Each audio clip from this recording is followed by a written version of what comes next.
Welcome to Top 100 Most Famous Poems of English Literature. Number 100. I Like to See It Lap the Miles. By Emily Dickinson. I like to see it lap the miles, and lick the valleys up, and stop to feed itself at tanks, and then prodigious step around a pile of mountains, and supercilious, peer in shanties by the sides of roads, and then a quarry pair to fit its sides, and crawl between, complaining all the while in horrid, hooting stanza, then chase itself downhill. And nay, like Boanerges, then punctual as a star, stop, docile and omnipotent, at its own stable door. Number 99. Simplicity. How happy is the little stone, by Emily Dickinson. How happy is the little stone that rambles in the road alone, and doesn't care about careers, and exigencies never fears, whose coat of elemental brown a passing universe put on, and independent as the sun, associates or glows alone, fulfilling absolute decree in casual simplicity. Number 98. A Dream, by Edgar Allan Poe. In visions of the dark night I have dreamed of joy departed, but a waking dream of life and light hath left me broken-hearted. Ah, what is not a dream by day to him whose eyes are cast on things around him with a ray turned back upon the past? That holy dream, while all the world were chiding, hath cheered me as a lovely beam a lonely spirit guiding. What though that light throw storm and night so trembled from afar? What could there be more purely bright in truth's day star? Number 97. Casabianca, by Felicia Hemans. The boy stood on the burning deck, whence all but him had fled, the flame that lit the battle's wreck shone round him o'er the dead. Yet beautiful and bright he stood, as born to rule the storm, a creature of heroic blood, a proud though childlike form. The flames rolled on, he would not go without his father's word, that father, faint in death below, his voice no longer heard. He called aloud, "Say, Father, say if yet my task is done." He knew not that the chieftain lay unconscious of his son. "Speak, Father." Once again he cried, "If I may yet be gone." And but the booming shots replied, and fast the flames rolled on. Upon his brow he felt their breath, and in his waving hair, and looked from that lone post of death in still, yet brave despair. And shouted but once more aloud, "My Father, must I stay? While o'er him fast, through sail and shroud, the wreathing fires made way. They wrapped the ship in splendor wild, they caught the flag on high, and streamed above the gallant child like banners in the sky. Then came a burst of thunder sound, the boy, where was he? Ask of the winds that far around with fragments strew the sea. With mast, and helm, and pennon fair, that well had borne their part, but the noblest thing that perished there was that young, faithful heart." Number 96. The Eagle, by Alfred, Lord Tennyson. He clasps the crag with crooked hands, close to the sun in lonely lands, ringed with the azure world, he stands. The wrinkled sea beneath him crawls, he watches from his mountain walls, and like a thunderbolt he falls. Number 95. The Arrow and the Song, by Henry Wadsworth Longfellow. I shot an arrow into the air, fell to earth, I knew not where, for so swiftly it flew, the sight could not follow it in its flight. I breathed a song into the air, it fell to earth, I knew not where, for who has sight so keen and strong, that it can follow the flight of song? Long, long afterward, in an oak I found the arrow, still unbroke, and the song, from beginning to end, I found again in the heart of a friend. Please don't forget to subscribe to our channel and follow us. Thank you. Number 94. In Memoriam A. H. by Alfred, Lord Tennyson. Ring out wild bells, to the wild sky, the flying cloud, the frosty light, the year is dying in the night, ring out, wild bells, and let him die. Ring out the old, ring in the new, ring, happy bells, across the snow, the year is going, let him go, ring out the false, ring in the true. Ring out the grief that saps the mind for those that here we see no more, ring out the feud of rich and poor, ring in redress to all mankind. Ring out a slowly dying cause, and ancient forms of party strife, ring in the nobler modes of life, with sweeter manners, purer laws. Ring out the want, the care, the sin, the faithless coldness of the times, ring out my mournful rhymes, but ring the fuller minstrel in. Ring out false pride in place and blood, the civic slander and the spite, ring in the love of truth and right, ring in the common love of good. Ring out old shapes of foul disease, ring out the narrowing lust of gold, ring out the thousand wars of old, ring in the 1,000 years of peace.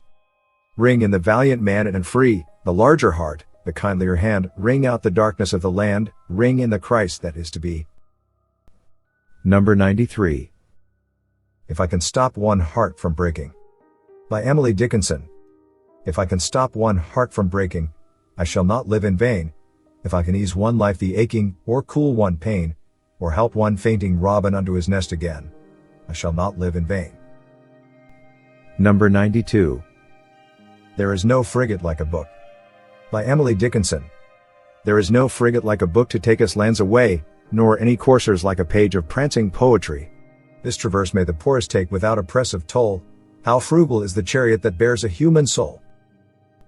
Number 91. The night has 1,000 eyes.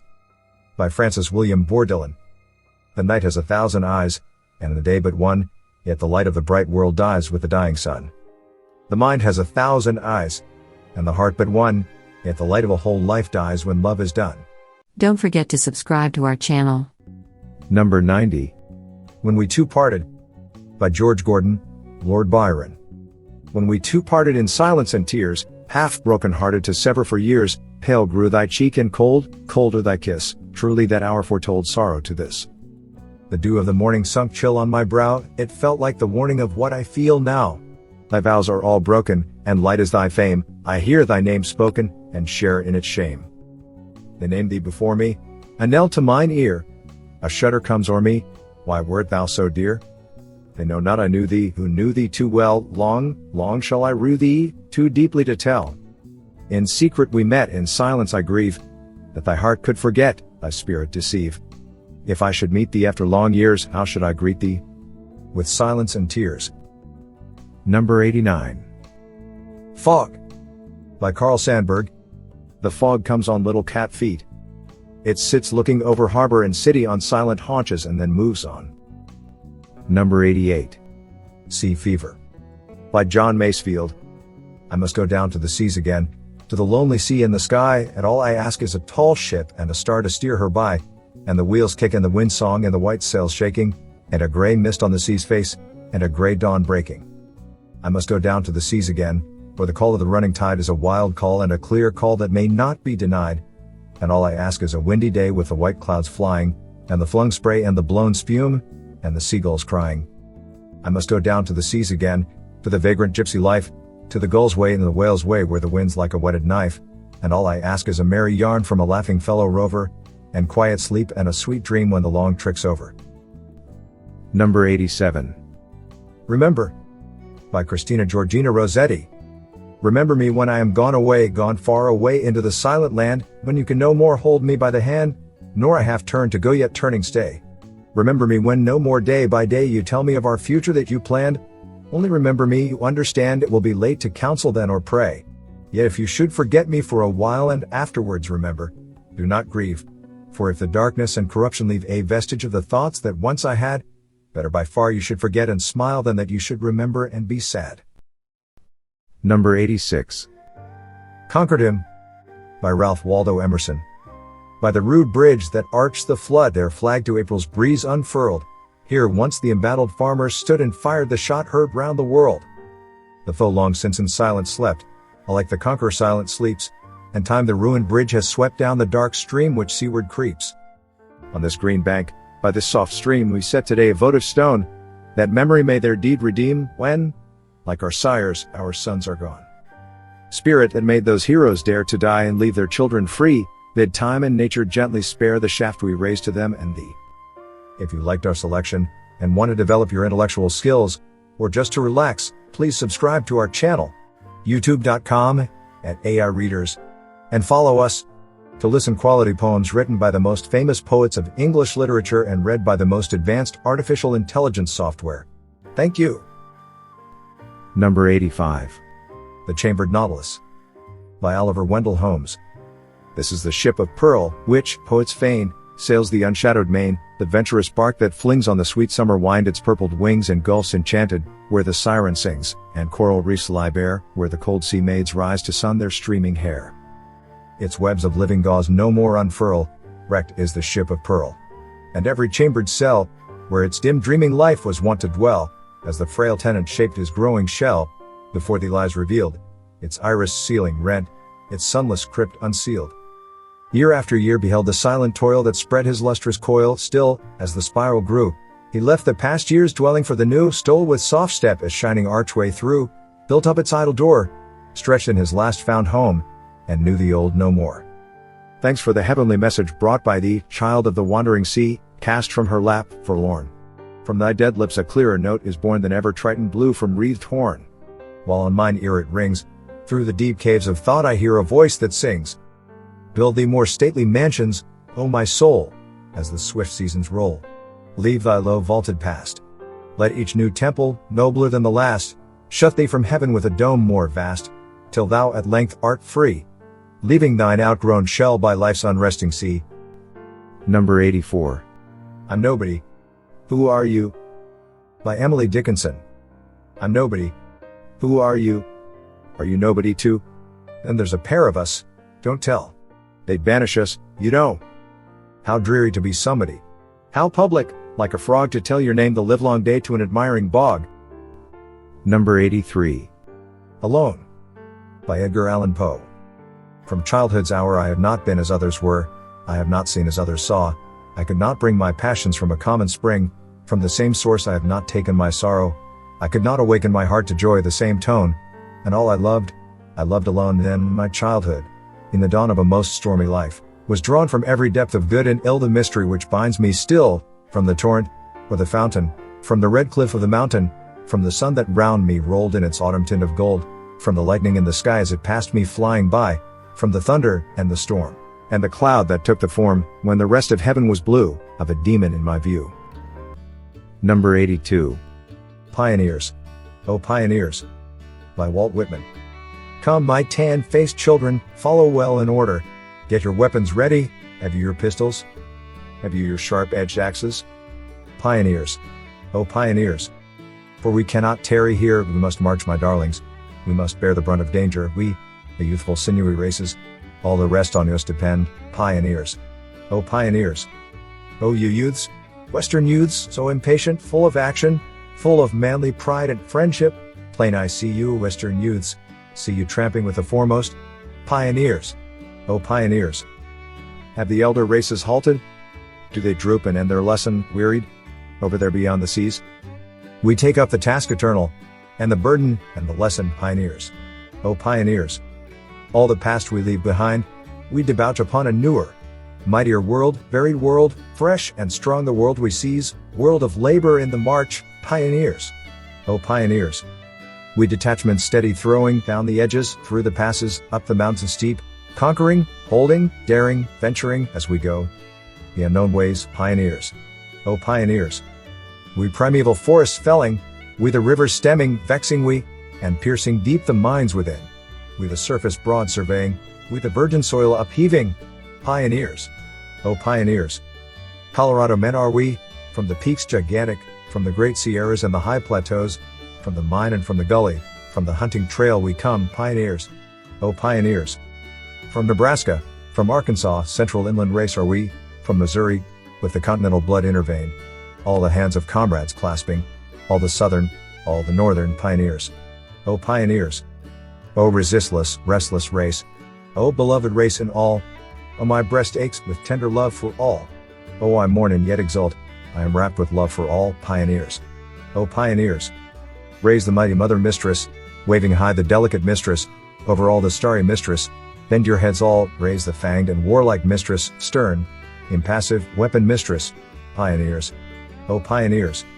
See, my children, resolute children, by those swarms upon our rear, we must never yield or falter, ages back in ghostly millions, frowning there behind us urging, pioneers.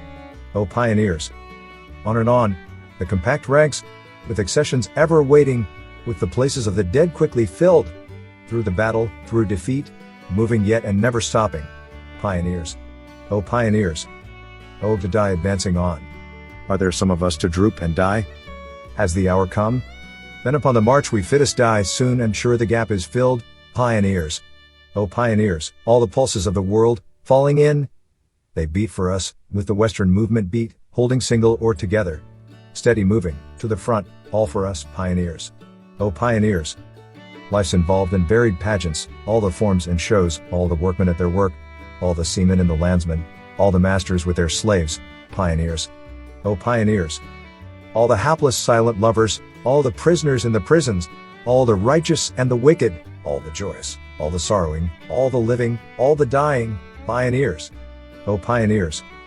I too with my soul and body, we, a curious trio, picking, wandering on our way, through these shores amid the shadows, with the apparitions pressing, pioneers. Oh pioneers! Lo, the darting bowling orb. Lo, the brother orbs around. All the clustering suns and planets, all the dazzling days, all the mystic nights with dreams, pioneers. Oh pioneers! These are of us, they are with us, all for primal needed work, while the followers there in embryo wait behind, we today's procession heading, we the route for travel clearing, pioneers. Oh pioneers! Oh you daughters of the West! Oh you young and elder daughters! Oh you mothers and you wives! Never must you be divided, in our ranks you move united, pioneers. Oh pioneers!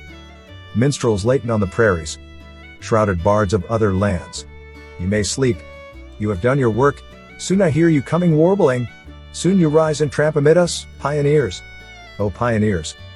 Not for delectation sweet, not the cushion and the slipper, not the peaceful and the studious, not the riches safe and palling, not for us the tame enjoyment, pioneers. Oh pioneers! Do the feasters gluttonous feast? Do the corpulent sleepers sleep? Have they locked and bolted doors? Still be ours the diet hard, and the blanket on the ground, pioneers. Oh pioneers! As the night descended, was the road of late so toilsome? Did we stop discouraged, nodding on our way? Yet a passing hour I yield you, in your tracks to pause oblivious, pioneers. Oh pioneers! Till with sound of trumpet, far, far off the daybreak call, hark! How loud and clear I hear it wind, swift. To the head of the army, swift. Spring to your places, pioneers. Oh pioneers! Number 81. A Bird Came Down the Walk. By Emily Dickinson.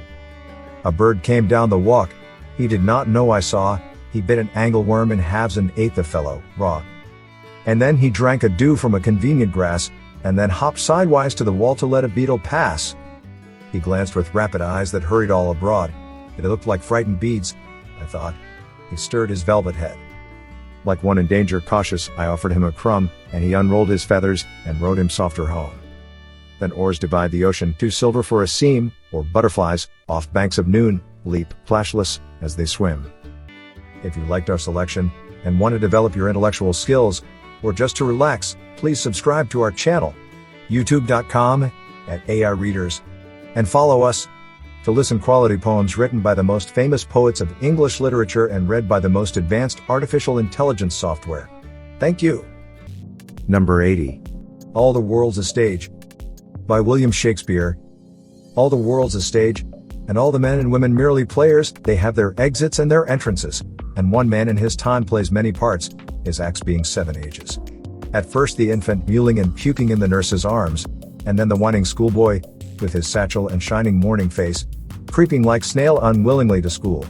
And then the lover, sighing like furnace, with a woeful ballad made to his mistress' eyebrow. Then a soldier, full of strange oaths, and bearded like the pard, jealous in honor, sudden and quick in quarrel, seeking the bubble reputation even in the cannon's mouth. And then the justice, in fair round belly with good capon lin, with eyes severe and beard a formal cut, full of wise saws and modern instances. And so he plays his part. The 6th age shifts into the lean and slippered pantaloon, with spectacles on nose and pouch on side, his youthful hose well salved, a world too wide for his shrunk shank, and his big manly voice, turning again toward childish treble, pipes and whistles in his sound. Last scene of all, that ends this strange eventful history, is second childishness and mere oblivion, sans teeth, sans eyes, sans taste, sans everything. Number 79. Frost at Midnight. By Samuel Taylor Coleridge. The frost performs its secret ministry, unhelped by any wind. The owlet's cry came loud, and hark, again. Loud as before. The inmates of my cottage, all at rest, have left me to that solitude, which suits abstruser musings, save that at my side my cradled infant slumbers peacefully. 'Tis calm indeed. So calm that it disturbs and vexes meditation with its strange and extreme silentness. See, hill and wood, this populous village. sea, and hill and wood, with all the numberless goings-on of life, inaudible as dreams. The thin blue flame lies on my low burnt fire, and quivers not, only that film, which fluttered on the grate, still flutters there, the sole unquiet thing. Methinks its motion in this hush of nature gives it dim sympathies with me who live, making it a companionable form, whose puny flaps and freaks the idling spirit by its own moods interprets, everywhere echo or mirror seeking of itself, and makes a toy of thought. But oh, how oft, at school, with most believing mind, pressetful, have I gazed upon the bars, to watch that fluttering stranger. And as oft with unclosed lids already had I dreamt of my sweet birthplace, and the old church tower, whose bells, the poor man's only music, rang from morn to evening, all the hot fair day so sweetly, that they stirred and haunted me with a wild pleasure, falling on mine ear most like articulate sounds of things to come.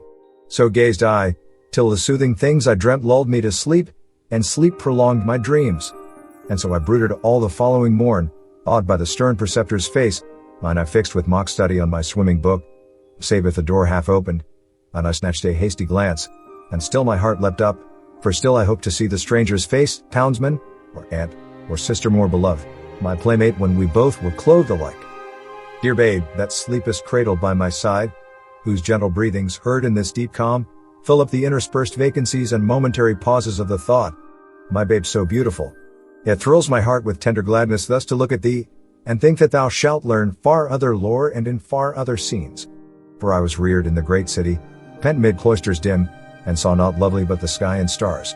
But thou, my babe, shalt wander like a breeze by lakes and sandy shores, beneath the crags of ancient mountain, and beneath the clouds, which image in their bulk both lakes and shores and mountain crags. So shalt thou see and hear the lovely shapes and sounds intelligible of that eternal language, which thy God utters, who fro eternity doth teach himself in all, and all things in himself. Great universal teacher, he shall mold thy spirit, and by giving make it ask. Therefore all seasons shall be sweet to thee, whether the summer clothe the general earth with greenness, or the redbreast sit and sing betwixt the tufts of snow on the bare branch of mossy apple tree, while the nigh thatch smokes in the sun thaw, whether the eve drops fall heard only in the trances of the blast, or if the secret ministry of frost shall hang them up in silent icicles, quietly shining to the quiet moon. Number 78. Who has seen the wind? By Christina Rossetti. Who has seen the wind? Neither I nor you, but when the leaves hang trembling, the wind is passing through. Who has seen the wind? Neither you nor I, but when the trees bow down their heads, the wind is passing by. If you liked our selection, and want to develop your intellectual skills, or just to relax, please subscribe to our channel, youtube.com/AI-readers, and follow us to listen quality poems written by the most famous poets of English literature and read by the most advanced artificial intelligence software. Thank you. Number 77. The Hayloft, by Robert Louis Stevenson. Through all the pleasant meadowside the grass grew shoulder high, till the shining sides went far and wide and cut it down to dry. Those green and sweetly smelling crops they led in wagons home, and they piled them here in mountain tops for mountaineers to roam. Here is Mount Clear, Mount Rusty Nail, Mount Eagle and Mount High, the mice that in these mountains dwell, no happier are than I. Oh, what a joy to clamber there, oh, what a place for play, with the sweet, the dim, the dusty air, that the hills of hay. Number 76. Trees, by Joyce Kilmer.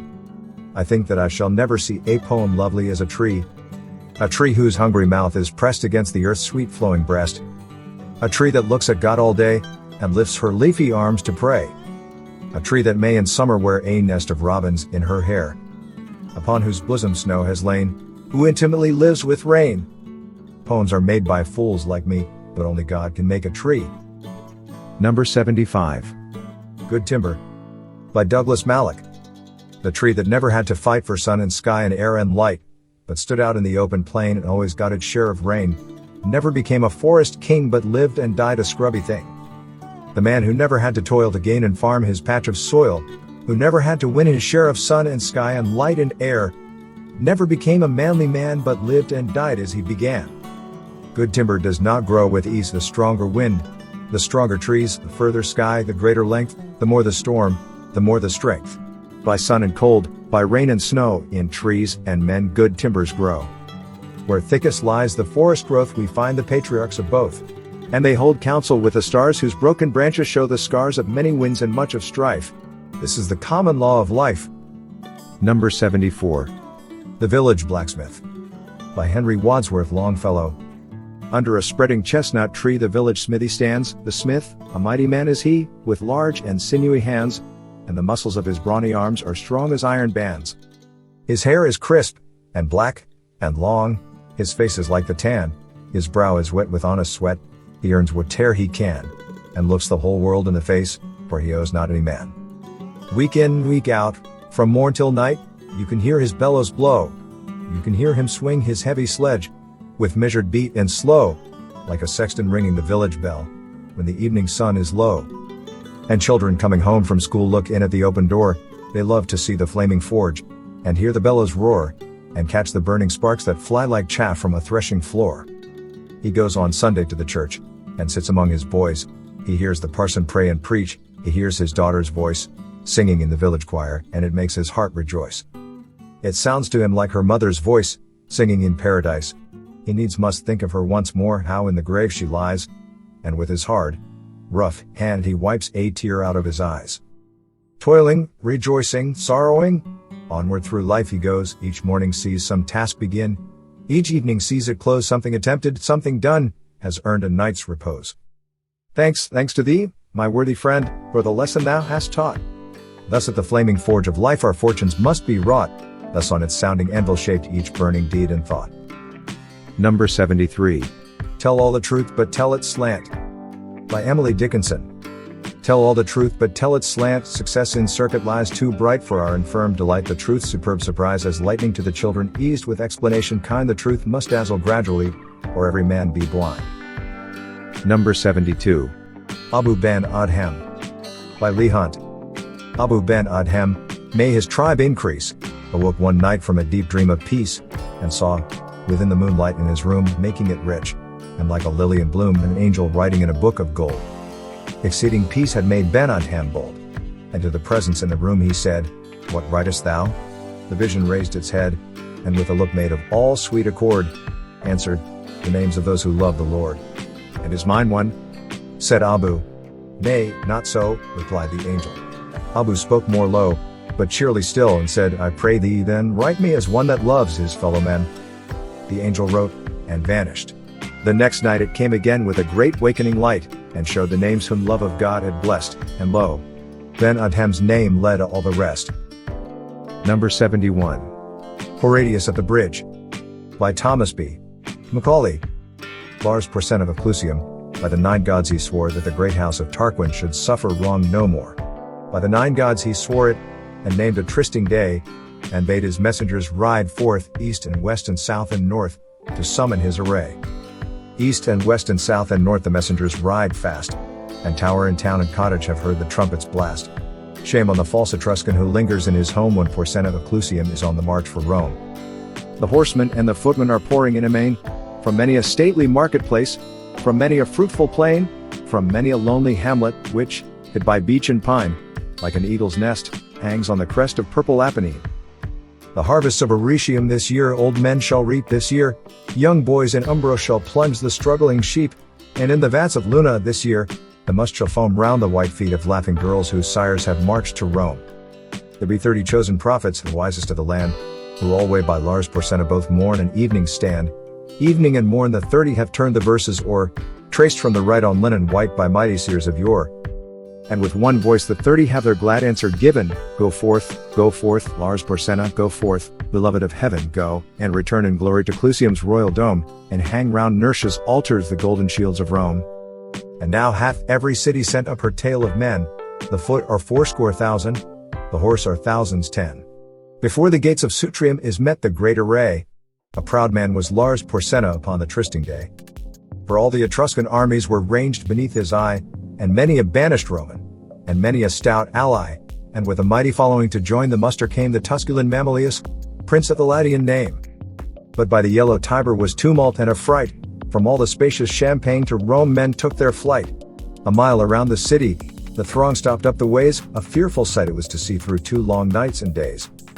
Now, from the rock Tarpeian, could the wan burghers spy the line of blazing villages red in the midnight sky. The fathers of the city, They sat all night and day, for every hour some horseman came with tidings of dismay. To eastward and to westward have spread the Tuscan bands, nor house nor fence, nor dovecot, in Crustumerium stands. Verbena down to Ostia hath wasted all the plain, Astur hath stormed Janiculum, and the stout guards are slain. I wis in all the Senate, there was no heart so bold, but sore it ached, and fast it beat, when that ill news was told. Forthwith uprose the consul, uprose the fathers all, in haste they girded up their gowns, and hied them to the wall. They held a council standing before the river gate. Short time was there, you well may guess, for musing or debate. Out spoke the consul roundly, the bridge must straight go down, for, since Janiculum is lost, naught else can save the town. Just then a scout came flying, all wild with haste and fear. To arms! To arms! Sir Consul Lars Porsena is here. On the low hills to westward the consul fixed his eye, and saw the swarthy storm of dust rise fast along the sky. And nearer, fast, and nearer doth the red whirlwind come, and louder still, and still more loud, from underneath that rolling cloud, is heard the trumpet's war note proud, the trampling and the hum. And plainly and more plainly now through the gloom appears, far to left and far to right, in broken gleams of dark blue light, the long array of helmets bright, the long array of spears. And plainly and more plainly, above the glimmering line, now might ye see the banners of 12 fair cities shine, but the banner of proud Clusium was the highest of them all, the terror of the Umbrian, the terror of the Gaul. Fast by the royal standard, o'erlooking all the war, Lars Porsena of Clusium sat in his ivory car. By the right wheel rode Mamilius, prince of the Latian name, and by the left false Sextus, that wrought the deed of shame. But when the face of Sextus was seen among the foes, a yell that rent the firmament from all the town arose. On the housetops was no woman but spat toward him and hissed, no child but screamed out curses, and shook its little fist. But the consul's brow was sad, and the consul's speech was low, and darkly looked he at the wall, and darkly at the foe. Their van will be upon us before the bridge goes down, and if they once may win the bridge, what hope to save the town? Then out spake brave Horatius, the captain of the gate, to every man upon this earth death cometh soon or late. And how can man die better than facing fearful odds, for the ashes of his fathers, and the temples of his gods? And for the tender mother who dandled him to rest, and for the wife who nurses his baby at her breast, and for the holy maidens who feed the eternal flame, to save them from false Sextus that wrought the deed of shame? Hew down the bridge, Sir Consul, with all the speed ye may. I, with 2 more to help me, will hold the foe in play. In yon straight path 1,000 may well be stopped by 3. Now who will stand on either hand, and keep the bridge with me? Then out spake Spurius Lartius, a Ramnian proud was he, I will stand at thy right hand, and keep the bridge with thee. And out spake strong Herminius, of Titian blood was he, I will abide on thy left side, and keep the bridge with thee. Horatius, quoth the consul, as thou say'st, so let it be. And straight against that great array forth went the dauntless 3. For Romans in Rome's quarrel spared neither land nor gold, nor son nor wife, nor limb nor life, in the brave days of old. Now while the 3 were tightening their harness on their backs, the consul was the foremost man to take in hand an axe, and fathers mixed with common seized hatchet, bar, and crow, and smote upon the planks above, and loosed the props below. Meanwhile the Tuscan army, right glorious to behold, came flashing back the noonday light, rank behind rank, like surges bright of a broad sea of gold. 400 trumpets sounded a peal of warlike glee, as that great host, with measured tread, and spears advanced, and ensigns spread, rolled slowly toward the bridge's head, where stood the dauntless 3. The 3 stood calm and silent, and looked upon the foes, and a great shout of laughter from all the vanguard rose. And forth 3 chiefs came spurring before the deep array, to earth they sprang, their swords they drew, and lifted high their shields, and flew to win the narrow way. Honest from green Tifernum, lord of the hill of vines, and Seius, whose 800 slaves sicken in Ilva's mines, and Picus, long to Clusium vassal in peace and war, who led to fight his Umbrian powers from that grey crag where, girt with towers, the fortress of Nequinum lowers o'er the pale waves of Nar. Stout Lartius hurled down on us into the stream beneath, Herminius struck at Seius, and clove him to the teeth. At Picus brave Horatius darted one fiery thrust, and the proud Umbrians' gilded arms clashed in the bloody dust. Then Ocnus of Phalerii rushed on the Roman 3, and Lausulus of Ergo, the rover of the sea, Aruns of Volsinium, who slew the great wild boar that had his den amid the reeds of Cossus fen, and wasted fields and slaughtered men along Albinia's shore. Herminius smote down Aaron's, Lartius laid Ocnus low, right to the heart of Lausulus Horatius sent a blow. Lie there, he cried, fell pirate. No more, aghast and pale, from Ostia's walls the crowd shall mark the tracks of thy destroying bark. No more Campania's hinds shall fly to woods and caverns when they spy thy thrice accursed sail. But now no sound of laughter was heard among the foes. A wild and wrathful clamor from all the vanguard rose. 6 spears' length from the entrance halted that deep array, and for a space no man came forth to win the narrow way. But hark! The cry is Astur, and lo! The ranks divide, and the great lord of Luna comes with his stately stride. Upon his ample shoulders clangs loud the fourfold shield, and in his hand he shakes the brand which none but he can wield. He smiled on those bold Romans, smile serene and high.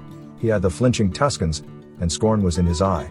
Quoth he, the she-wolf's litter stands savagely at bay, but will ye dare to follow, if Astur clears the way? Then, whirling up his broadsword with both hands to the height, he rushed against Horatius, and smote with all his might. With shield and blade Horatius right deftly turned the blow. The blow, though turned, came yet too nigh. It missed his helm, but gashed his thigh. The Tuscans raised a joyful cry to see the red blood flow. He reeled, and on Herminius he leaned one breathing space, then, like a wildcat mad with wounds, sprang right at Astur's face. Through teeth, and skull, and helmet so fierce a thrust he sped, the good sword stood a handbreadth out behind the Tuscan's head. And the great lord of Luna fell at the deadly stroke, as falls on Mount Alvernus a thunder-smitten oak. Far o'er the crashing forest the giant arms lie spread, and the pale augurs, muttering low, gaze on the blasted head.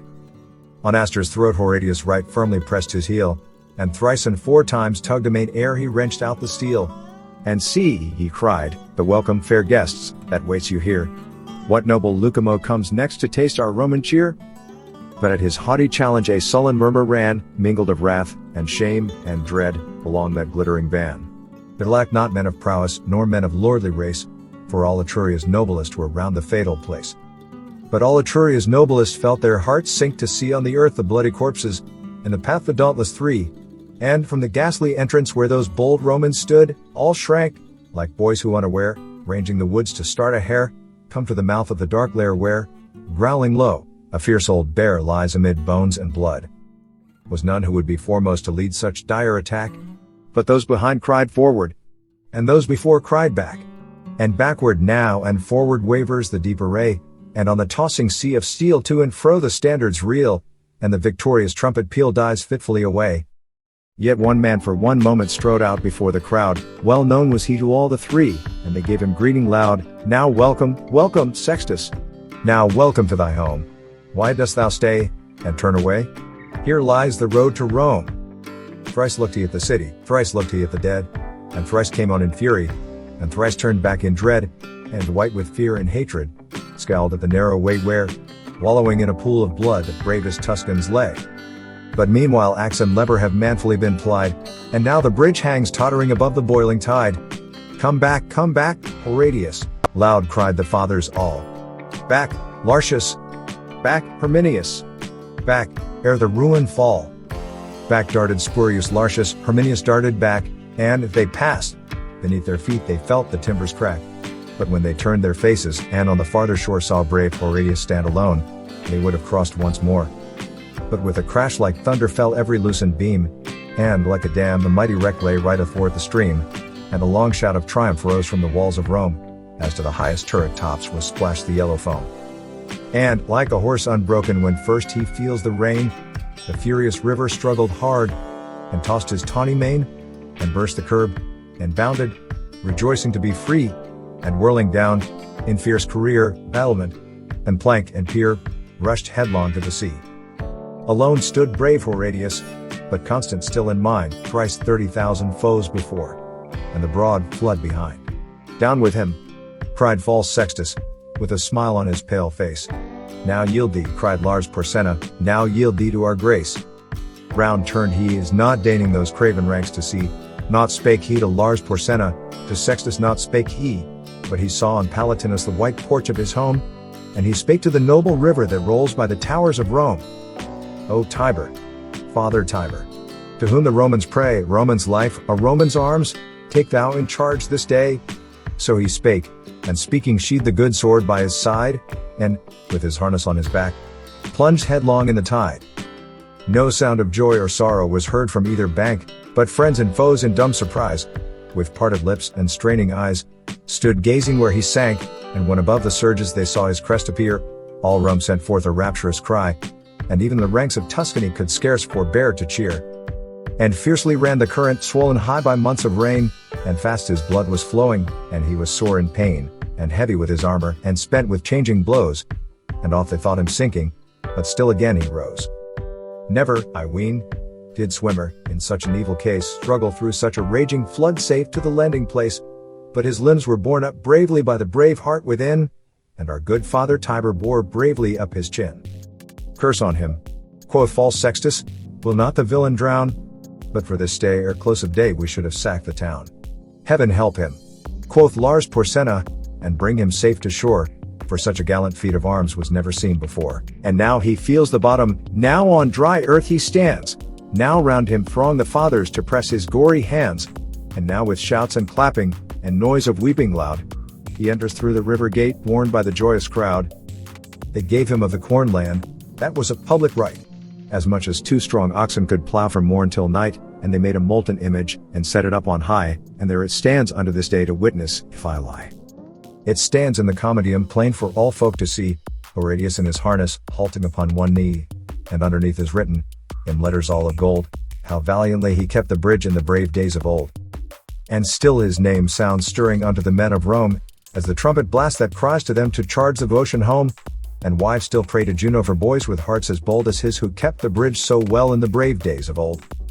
And in the nights of winter, when the cold north winds blow, and the long howling of the wolves is heard amid the snow, when round the lonely cottage roars loud the tempest din, and the good logs of Algigus roar louder yet within. When the oldest cask is opened, and the largest lamp is lit, when the chestnuts glow in the embers, and the kid turns on the spit, when young and old encircle around the firebrands close, when the girls are weaving baskets, and the lads are shaping bows. When the goodman mends his armor and trims his helmet's plume, when the goodwife's shuttle merrily goes flashing through the loom, with weeping and with laughter still is the story told, how well Horatius kept the bridge in the brave days of old. Don't forget to subscribe to our channel. Number 70. Love's Secret. By William Blake. Never seek to tell thy love, love that never told can be, for the gentle wind doth move silently, invisibly. I told my love, I told my love, I told her all my heart, trembling cold, in ghastly fears. Ah, she did depart. Soon after she was gone from me a traveler came by, silently, invisibly, he took her with a sigh. Number 69. Auguries of Innocence. By William Blake. To see a world in a grain of sand, and a heaven in a wild flower, hold infinity in the palm of your hand, and eternity in an hour. A robin redbreast in a cage puts all heaven in a rage. A dove house filled with doves and pigeon shutters hell through all its regions. A dog starved at his master's gate predicts the ruin of the state. A horse misused upon the road calls to heaven for human blood. Each outcry of the hunted hare a fiber from the brain does tear. A skylark wounded in the wing, a cherubim does cease to sing. The gamecock clipped and armed for fight does the rising sun affright. Every wolf's and lion's howl raises from hell a human soul. The wild deer wandering here and there keeps the human soul from care. The lamb misused breeds public strife, and yet forgives the butcher's knife. The bat that flits at close of eve has left the brain that won't believe. The owl that calls upon the night speaks the unbeliever's fright. He who shall hurt the little wren shall never be beloved by men. He who the ox to wrath has moved shall never be by woman loved. The wanton boy that kills the fly shall feel the spider's enmity. He who torments the chaffer's sprite weaves a bower in endless night. The caterpillar on the leaf repeats to thee thy mother's grief.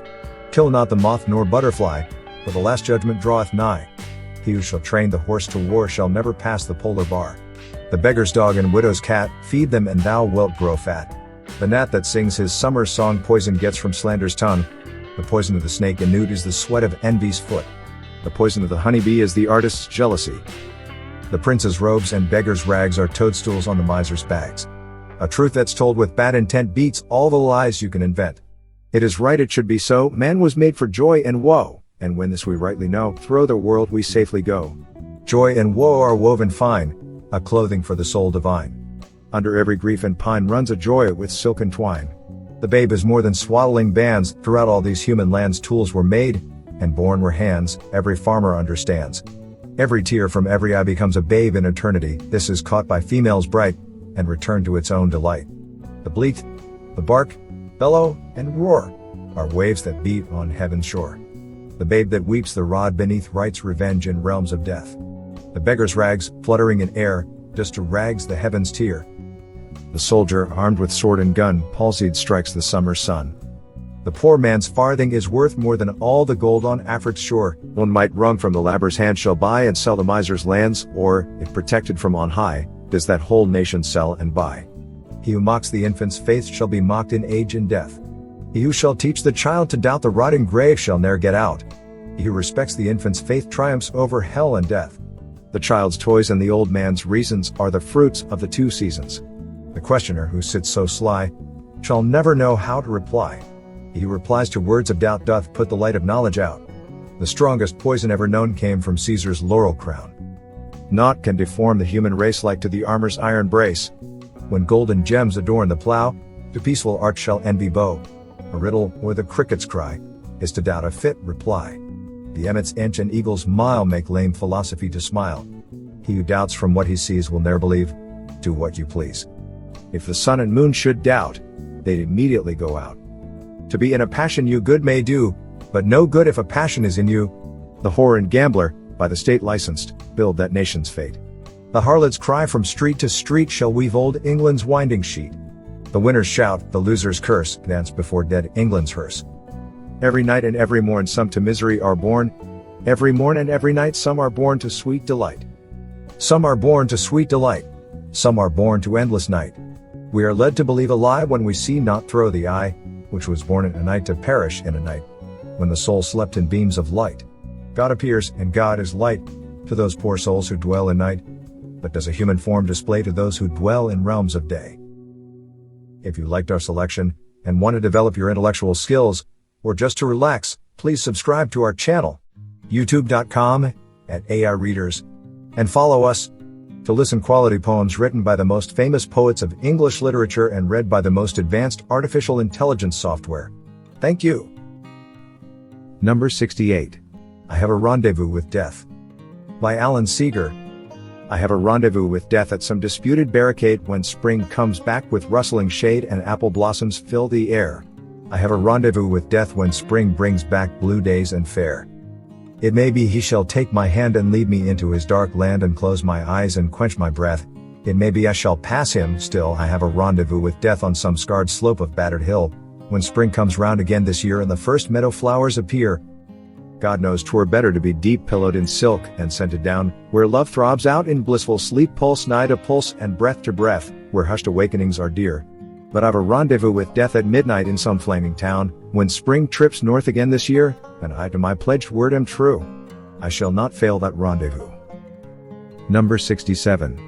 To Autumn. By John Keats.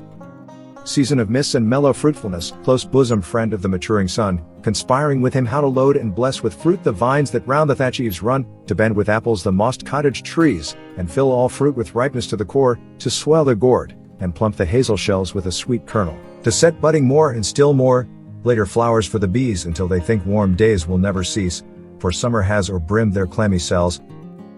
Who hath not seen thee oft amid thy store?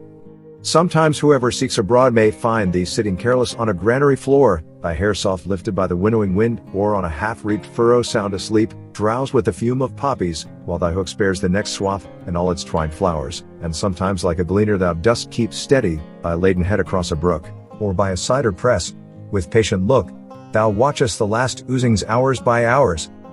Where are the songs of spring? Where are they? Think not of them, thou hast thy music too, while barred clouds bloom the soft dying day, and touch the stubble plains with rosy hue. Then in a wailful choir the small gnats mourn among the river sallows, borne aloft or sinking as the light wind lives or dies, and full-grown lambs loud bleat from hilly bourne. Hedge crickets sing, and now with treble soft the redbreast whistles from a garden croft, and gathering swallows twitter in the skies. Number 66. My life had stood, a loaded gun. By Emily Dickinson. My life had stood, a loaded gun in corners, till a day the owner passed, identified and carried me away. And now we roam in sovereign woods, and now we hunt the doe, and every time I speak for him the mountains straight reply. And do I smile, such cordial light upon the valley glow, it is as a Vesuvian face had let its pleasure through. And when at night our good day done I guard my master's head, 'tis better than the eider duck's deep pillow, to have shared. To foe of his I'm deadly foe, none stir the second time on whom I lay a yellow eye or an emphatic thumb. Though I then he may longer live, he longer must than I, for I have but the power to kill, without the power to die. Number 65. A Valentine, by Edgar Allan Poe. For her this rhyme is penned, whose luminous eyes, brightly expressive as the twins of Loda, shall find her own sweet name that nestling lies upon the page, enwrapped from every reader. Search narrowly the lines. They hold a treasure divine, a talisman, an amulet that must be worn at heart. Search well the measure, the words, the syllables. Do not forget the trivialest point, or you may lose your labor. And yet there is in this no Gordian knot, which one might not undo without a saber, if one could merely comprehend the plot. And written upon the leaf where now are peering eyes scintillating soul, there lie perdu three eloquent words oft uttered in the hearing of poets, by poets, as the name is a poet's too. Its letters, although naturally lying like the night Pinto, Mendez Ferdinando, still form a synonym for truth. Cease trying. You will not read the riddle, though you do the best you can do. Number 64. Snowbound, a Winter Idyll, by John Greenleaf Whittier. Announced by all the trumpets of the sky, arrives the snow, and driving o'er the fields seems nowhere to alight. The whited air hides hills and woods, river and the heaven, and veils the farmhouse at the garden's end. The sled and traveler stopped, the courier's feet delayed, all friends shut out. The housemates sit around the radiant fireplace, enclosed in a tumultuous privacy of storm. Emerson, The Snowstorm. The sun that brief December day rose cheerless over hills of gray, and darkly circled, gave at noon a sadder light than waning moon. Slow tracing down the thickening sky its mute and ominous prophecy, a portent seeming less than threat, it sank from sight before it set. A chill no coat, however stout, of homespun stuff could quite shut out a hard, dull bitterness of cold that checked, in vain, the circling race of lifeblood in the sharpened face. The coming of the snowstorm told. The wind blew east, we heard the roar of ocean on his wintry shore, and felt the strong pulse throbbing their beat with low rhythm our inland air. Meanwhile we did our nightly chores, brought in the wood from out of doors, littered the stalls, and from the mouths raked down the herd's grass for the cows, heard the horse whinnying for his corn, and sharply clashing horn on horn, impatient down the stanchion rose the cattle shake their walnut bows, while, peering from his early perch upon the scaffold's pole of birch, the cock his crested helmet bent and down his querulous challenge sent. Unwarmed by any sunset light, the gray day darkened into night, a night made hoary with the swarm and whirl dance of the blinding storm, as zigzagged wavering to and fro, crossed and recrossed the winged snow, and ere the early bedtime came the white drift piled the window frame, and through the glass the clothesline posts looked in like tall and sheeted ghosts. So all night long the storm roared on, the morning broke without a sun, in tiny spheral trace with lines of nature's geometric signs and starry flake and pellicle. All day the hoary meteor fell, and when the second morning shone, we looked upon a world unknown, on nothing we could call our own. Around the glistening wonder bent the blue walls of the firmament, no cloud above, no earth below, universe of sky and snow. The old familiar sights of ours took marvelous shapes. Strange domes and towers rose up where sty or corn crib stood, or garden wall, or belt of wood. A smooth white mound the brush pile showed. A fenceless drift what once was road, the bridle post an old man sat with loose flung coat and high cocked hat. The well curb had a Chinese roof, and even the long sweep, high aloof, in its slant splendor, seemed to tell of Pisa's leaning miracle. A prompt, decisive man, no breath or father wasted, was a path. Well pleased, for when did farmer boy count such a summons less than joy? Our buskins on our feet we drew, with mittened hands, and caps drawn low, to guard our necks and ears from snow, we cut the solid whiteness through. And, where the drift was deepest, made a tunnel walled and overlaid with dazzling crystal. We had Revere Aladdin's wondrous cave, and to our own his name we gave, with many a wish the luck were ours to test his lamp's supernal powers. We reached the barn with merry din, and roused the prisoned brutes within. The old horse thrust his long head out, and grave with wonder gazed about. The cock his lusty greeting said, and forth his speckled harem led. The oxen lashed their tails, and hooked, and mild reproach of hunger looked. The horned patriarch of the sheep, like Egypt's a moon roused from sleep, shook his sage head with gesture mute, and emphasized with stamp of foot. All day the gusty north wind bore the loosening drift its breath before, low circling round its southern zone, the sun through dazzling snow mist shone. No church bell lent its Christian tone to the savage air, no social smoke curled over woods of snow-hung oak. A solitude made more intense by dreary-voiced elements, the shrieking of the mindless wind, the moaning tree boughs swaying blind, and on the glass the unmeaning beat of ghostly fingertips Don't of sleep. forget to subscribe Beyond to the our circle channel. of our hearth no welcome sound of toil or mirth unbound the spell, and testified of human life and thought outside. We minded that the sharpest ear the buried brooklet could not hear, the music of whose liquid lip had been to us companionship, and, in our lonely life, had grown to have an almost human tone. As night drew on, and, from the crest of wooded knolls that ridged the west, the sun, a snow-blown traveler, sank from sight beneath the smothering bank, we piled, with care, our nightly stack of wood against the chimney back, the oaken log, green, huge, and thick, and on its top the stout backed stick, the knotty forestick laid apart, and filled between with curious art the ragged brush. Then, hovering near, we watched the first red blaze appear, heard the sharp crackle, caught the gleam on whitewashed wall and sagging beam, until the old, rude furnished room burst, flower-like, into rosy bloom, while radiant with a mimic flame outside the sparkling drift became. And through the bare-boughed lilac tree our own warm hearth seemed blazing free. The crane and pendant tremble showed, the Turk's heads on the andirons glowed, while childish fancy, prompt to tell the meaning of the miracle, whispered the old rhyme, under the tree, when fire outdoors burns merrily, there the witches are making tea. The moon above the eastern wood shone at its full, the hill range stood transfigured in the silver flood, its blown snows flashing cold and keen, dead white, save where some sharp ravine took shadow, or the somber green of hemlocks turned to pitchy black against the whiteness at their back. For such a world and such a night most fitting, that unwarming light, which only seemed where it fell to make the coldness visible. Shut in from all the world without, we sat the clean-winged hearth about, content to let the north wind roar in baffled rage at pane and door, while the red logs before us beat the frost line back with tropic heat, and ever, when a louder blast shook beam and rafter as it passed, the merrier up its roaring draught the great throat of the chimney laughed. The house dog on his paws outspread laid to the fire his drowsy head, the cat's dark silhouette on the wall a couchant tiger seemed to fall. And, for the winter fireside meat, between the andirons straddling feet, the mug of cider simmered slow, the apples sputtered in a row, and, close at hand, the basket stood with nuts from brown October's wood. What matter how the night behaved? What matter how the north wind raved? Blow high, blow low, not all its snow could quench our hearth fire's ruddy glow. Oh, time and change! With hair as gray as was my sire's that winter day, how strange it seems, with so much gone of life and love, to still live on. Ah, brother! Only I and thou are left of all that circle now, the dear home faces whereupon that fitful firelight paled and shone. Henceforward, listen as we will, the voices of that hearth are stilled, where we may, the wide earth o'er, those lighted faces smile no more. We tread the paths their feet have worn, we sit beneath their orchard trees, we hear, like them, the hum of bees and rustle of the bladed corn. We turn the pages that they read, their written words we linger o'er, but in the sun they cast no shade, no voice is heard. No sign is made, no step is on the conscious floor. Yet love will dream, and faith will trust, since he who knows our need is just, that somehow somewhere meet we must.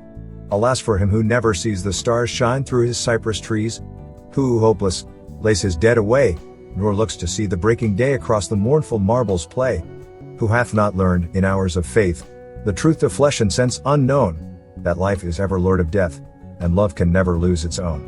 We spent the time with stories old, wrought puzzles out, and riddles told, or stammered from our schoolbook lore the chief of Gambia's golden shore. How often since, when all the land was clay and slavery shaping hand, as if a far-blown trumpet stirred the languorous and sick air, I heard, does not the voice of reason cry, claim the first right which nature gave, from the red scourge of bondage to fly, nor deign to live a burdened slave. Our father rode again his ride on Memphrey Magog's wooded side, sat down again to moose and samp in trapper's hut and Indian camp, lived where the old idyllic ease beneath street Francois hemlock trees. Again for him the moonlight shone on Norman cap and bodice zone. Again he heard the violin play which led the village dance away, and mingled in its merry whirl the grandam and the laughing girl. Or, nearer home, our steps he led where Salisbury's level marshes spread mile-wide as flies the laden bee, where merry mowers, hale and strong, swept, scythe on scythe, their swaths along the low green prairies of the sea. We shared the fishing off Boar's Head, and round the rocky isles of shoals the hake broil on the driftwood coals, the chowder on the sand beach made, dipped by the hungry, steaming hot, with spoons of clamshell from the pot. We heard the tales of witchcraft old, and dream and sign and marvel told to sleepy listeners as they lay stretched idly on the salted hay adrift along the winding shores, when favoring breezes deigned to blow the square sail of the gondola and idle lay the useless oars. Our mother, while she turned her wheel or run the new knit stocking heel, told how the Indian hordes came down at midnight on Concheco town, and how her own great uncle bore his cruel scalp marked to fourscore. Recalling in her fitting phrase, so rich and picturesque and free, the common unrhymed poetry of simple life and country ways, the story of her early days, she made us welcome to her home. Old hearts grew wide to give us room. We stole with her a frightened look at the grey wizard's conjuring book, the fame whereof went far and wide through all the simple countryside. We heard the hawks at twilight play, the boat horn on Piscataqua, the loon's weird laughter far away. We fished her little trout brook, knew what flowers in wood and meadow grew, what sunny hillsides autumn brown she climbed to shake the ripe nuts down, saw where in sheltered cove and bay the duck's black squadron anchored lay, and heard the wild geese calling loud beneath the grey November cloud. Then, haply, with a look more grave and soberer tone, some tale she gave from painful Sewell's ancient tome, beloved in every Quaker home, of faith fire winged by martyrdom, or Chowkley's journal, old and quaint, gentlest of skippers, rare sea saint, who, when the dreary calms prevailed and water butt and bread cask failed and cruel, hungry eyes pursued his portly presence mad for food, with dark hints muttered under breath of casting lots for life or death, offered, if heaven withheld supplies, to be himself the sacrifice. Then, suddenly, as if to save the good man from his living grave, a ripple on the water grew, a school of porpoise flashed in view. Take, eat, he said, and be content. These fishes in my stead are sent by him who gave the tangled ram to spare the child of Abraham. Our uncle, innocent of books, was rich in lore of fields and brooks, the ancient teachers never dumb of nature's unhoused lyceum. In moons and tides and weather wise, he read the clouds as prophecies, and foul or fair could well divine, by many an occult hint and sign, holding the cunning worded keys to all the woodcraft mysteries, himself to nature's heart so near that all her voices in his ear of beast or bird had meanings clear, like Apollonius of old, who knew the tales the sparrows told, or Hermes, who interpreted what the sage cranes of Nilus said, a simple, guileless, childlike man, content to live where life began, strong only on his native grounds, the little world of sights and sounds whose girdle was the parish bounds, whereof his fondly partial pride the common features magnified.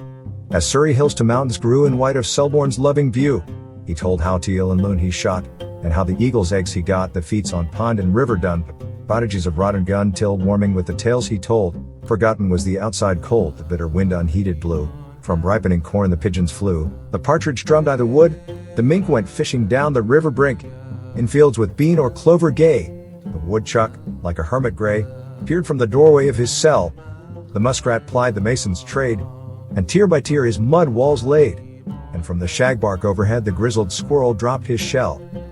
Next, the dear aunt, whose smile of cheer and voice in dreams I see and hear, the sweetest woman ever fate perverse denied a household mate, who, lonely, homeless, not the less found peace in love's unselfishness, and welcome wheresoe'er she went, a calm and gracious element, whose presence seemed the sweet income and womanly atmosphere of home, called up her girlhood memories, the huskings and the applebees, the sleigh rides and the summer sails, weaving through all the poor details and homespun warp of circumstance a golden woof thread of romance, for well she kept her genial mood and simple faith of maidenhood. Before her still a cloud land lay, the mirage loomed across her way, the morning dew, that dries so soon with others, glistened at her noon through years of toil and soil and care, from glossy tress to thin gray hair, all unprofaned she held apart the virgin fancies of the heart. Be shame to him of woman born who hath for such but thought of scorn. There too our elder sister plied her evening task to stand beside a full, rich nature, free to trust, truthful and almost sternly just, impulsive, earnest, prompt to act, and make her generous thought a fact, keeping with many a light disguise the secret of self-sacrifice. O heart sore tried, thou hast the best that heaven itself could give thee, rest from all bitter thoughts and things. How many a poor one's blessing went with thee beneath the low green tent whose curtain never outward swings. As one who held herself a part of all she saw and let her heart against the household bosom lean, upon the motley braided mat our youngest and our dearest sat, lifting her large, sweet, asking eyes, now bathed in the unfading green and holy peace of paradise. Oh, looking from some heavenly hill or from the shade of saintly palms, or silver reach of river calms, do those large eyes behold me still? With me 1 little year ago, the chill weight of the winter snow for months upon her grave has lain, and now, when summer south winds blow and briar and harebell bloom again, I tread the pleasant paths we trod, I see the violet sprinkled sod whereon she leaned, too frail and weak the hillside flowers she loved to seek, yet following me where'er I went with dark eyes full of love's content. The birds are glad, the briar rose fills the air with sweetness, all the hills stretch green to June's unclouded sky, but still I wait with ear, and not for something gone which should be nigh, a loss in all familiar things, in flower that blooms, and bird that sings. And yet, dear heart, remembering thee, am I not richer than of old? Safe in thy immortality, what change can reach the wealth I hold? What chance can mar the pearl and gold thy love hath left in trust with me? And while in life's late afternoon, where cool and long the shadows grow, I walk to meet the night that soon shall shape and shadow overflow, I cannot feel that thou art far, since near at need the angels are, and when the sunset gates unbar, shall I not see thee waiting stand, and white against the evening star, the welcome of thy beckoning hand? Brisk wielder of the birch and rule, the master of the district school held at the fire his favored place, its warm glow lit a laughing face fresh-hued and fair, where scarce appeared the uncertain prophecy of beard. He teased the mitten-blinded cat, played cross-pins on my uncle's hat, sang songs, and told us what befalls in classic Dartmouth's college halls, or in the wild northern hills among, from whence his yeoman father wrung by patient toil subsistence scant, not competence and yet not want.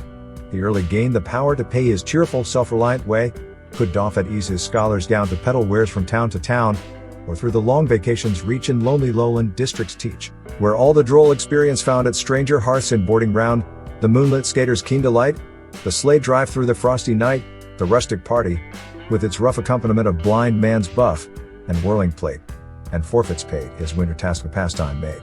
Happy the snow-locked homes wherein he tuned his merry violin, or played the athlete in the barn, or held the good dame's winding yarn, or mirth-provoking versions told of classic legends rare and old, or in the scenes of Greece and Rome had all the commonplace of home, and little seemed at best the odds twixt Yankee peddlers and old gods, where Pindus-born Arachthus took the guise of any gristmill brook, and dread Olympus at his will became a huckleberry hill. A careless boy that night he seemed, but at his desk he had the look and air of one who wisely schemed, and hostage from the future took in train thought and lore of book. Large-brained, clear-eyed, of such as he shall freedom's young apostles be, who, following in war's bloody trail, shall every lingering wrong assail, all chains from limb and spirit strike, uplift the black and white alike, scatter before their swift advance the darkness and the ignorance, the pride, the lust, the squalid sloth, which nurtured treason's monstrous growth, made murder pastime, and the hell of prison torture possible. The cruel lie of caste refute, old forms remold, and substitute for slavery's lash the freeman's will. For blind routine, wise-handed skill, a schoolhouse plan on every hill, stretching in radiate nerve lines, thence the quick wires of intelligence, till north and south together broad shall own the same electric thought, in peace a common flag salute, and side by side in labor's free and unresentful rivalry, harvest the fields wherein they fought. Another guest that winter night flashed back from lustrous eyes the light, unmarked by time, and yet not young, the honeyed music of her tongue and words of meekness scarcely told a nature passionate and bold, strong, self-concentred, spurning guide, its milder features dwarfed beside her unbent will's majestic pride. She sat among us at the best, a not unfeared, half-welcome guest, rebuking with her cultured phrase our homeliness of words and ways. A certain pard-like, treacherous grace swayed the lithe limbs and drooped the lash, lent the white teeth their dazzling flash, and under low brows, black with night, rayed out at times a dangerous light. The sharp heat lightnings of her face presaging ill to him whom fate condemned to share her love or hate. A woman tropical, intense in thought and act, in soul and sense, she blended in a like degree the vixen and the devotee, revealing with each freak or feint the temper of Petrucci's Kate, the raptures of Siena's saint. Her tapering hand and rounded wrist had facile power to form a fist. The warm, dark languish of her eyes was never safe from wrath's surprise. Brows saintly calm and lips devout knew every change of scowl and pout, and the sweet voice had notes more high and shrill for social battle cry. Since then what old cathedral town has missed her pilgrim staff and gown? What convent gate has held its lock against the challenge of her knock? Through Smyrna's plague-hushed thoroughfares, up sea-set Malta's rocky stairs, gray olive slopes of hills that hem thy tombs and shrines, Jerusalem, or startling on her desert throne the crazy queen of Lebanon with claims fantastic as her own. Her tireless feet have held their way, and still unrestful, bowed and gray, she watches under eastern skies, with hope each day renewed and fresh, the Lord's quick coming in the flesh, whereof she dreams and prophesies. Where'er her troubled path may be, the Lord's sweet pity with her go. The outward wayward life we see, the hidden springs we may not know.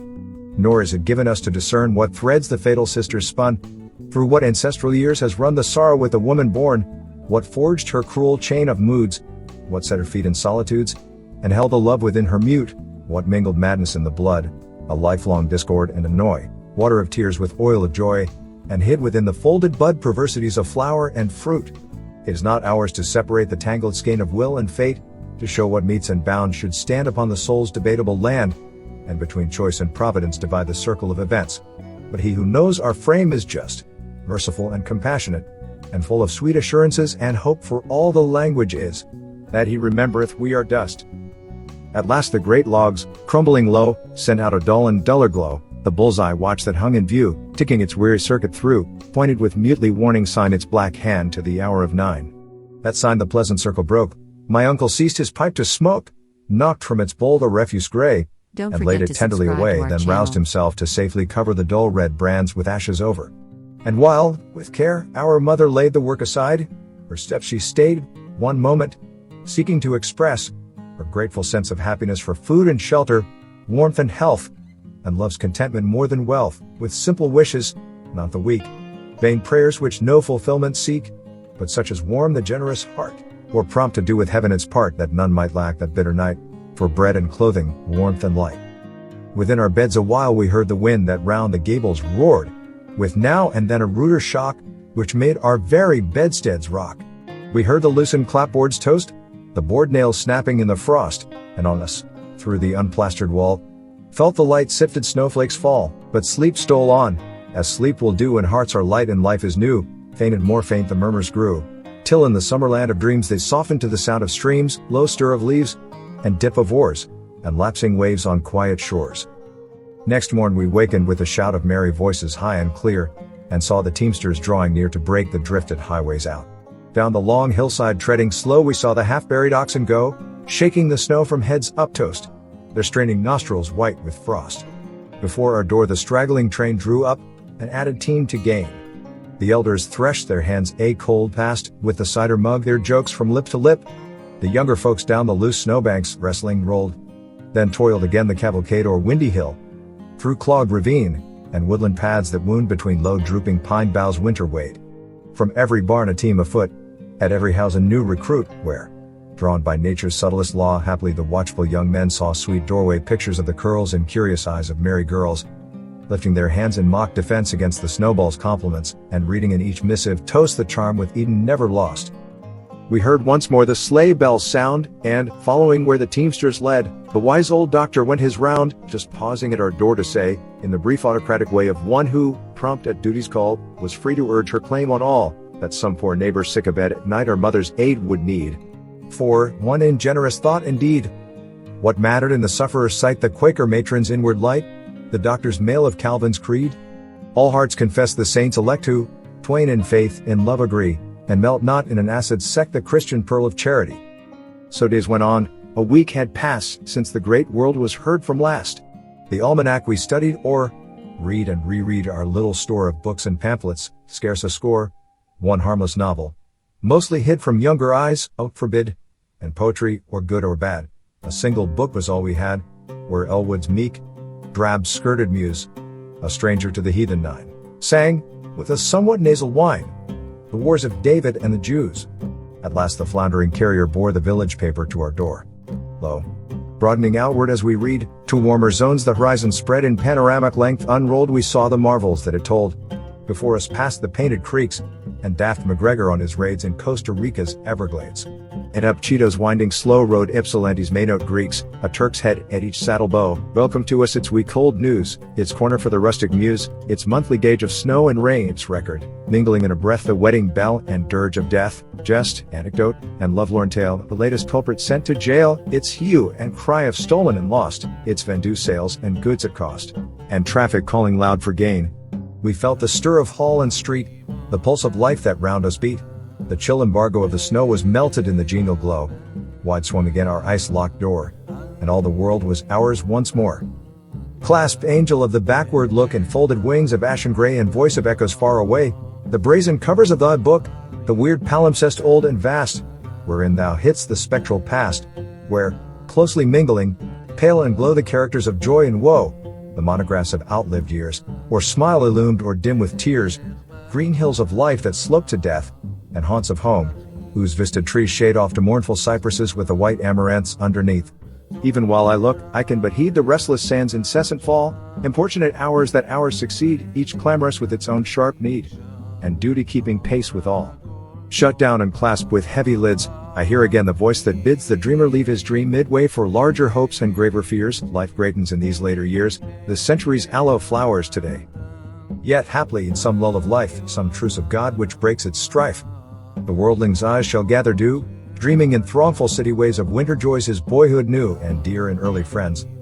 The few who yet remain, shall pause to view these Flemish pictures of old days, sit with me by the homestead hearth, and stretch the hands of memory forth to warm them at the wood fire's blaze. And thanks untraced to lips unknown shall greet me like the odors blown from unseen meadows newly mown, or lilies floating in some pond, wood fringed, the wayside gaze beyond. The traveler owns the grateful sense of sweetness near, he knows not whence, and pausing, takes with forehead bare the benediction of the air. Number 63. When I Consider How My Light Is Spent, by John Milton.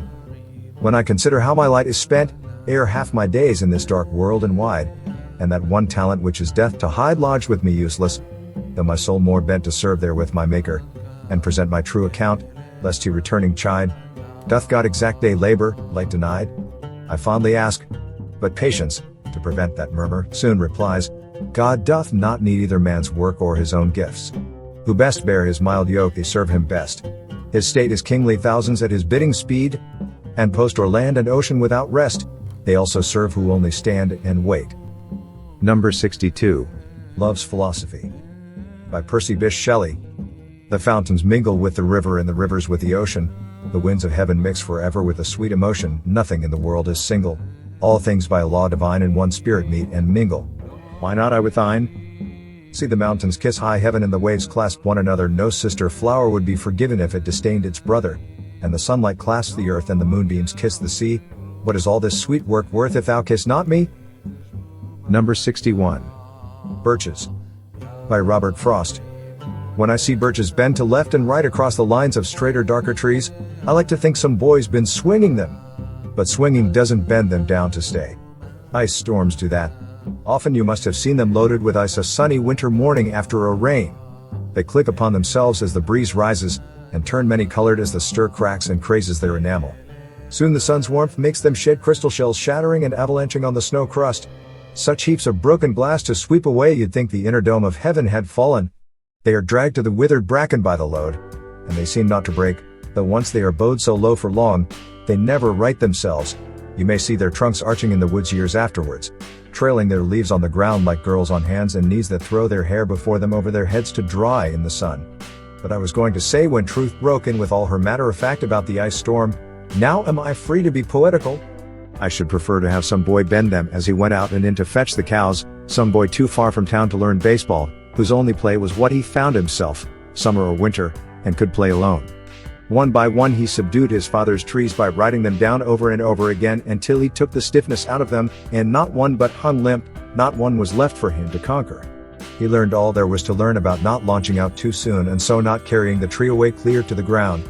He always kept his poise to the top branches, climbing carefully with the same pains he used to fill a cup up to the brim, and even above the brim. Then he flung outward, feet first, with a swish, kicking his way down through the air to the ground. So was I once myself a swinger of birches, and so I dream of going back to be. It's when I'm weary of considerations, and life is too much like a pathless wood where your face burns and tickles with the cobwebs broken across it, and one eye is weeping from a twig's having lashed across it open. I'd like to get away from earth a while and then come back to it and begin over. May no fate willfully misunderstand me and half grant what I wish and snatch me away not to return. Earth's the right place for love, I don't know where it's likely to go better. I like to go by climbing a birch tree, and climb black branches up a snow-white trunk toward heaven, till the tree could bear no more, but dipped its top and set me down again. That would be good both going and coming back. One could do worse than be a swinger of birches.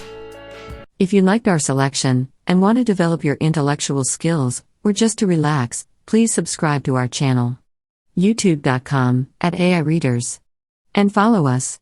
To listen quality poems written by the most famous poets of English literature and read by the most advanced artificial intelligence software.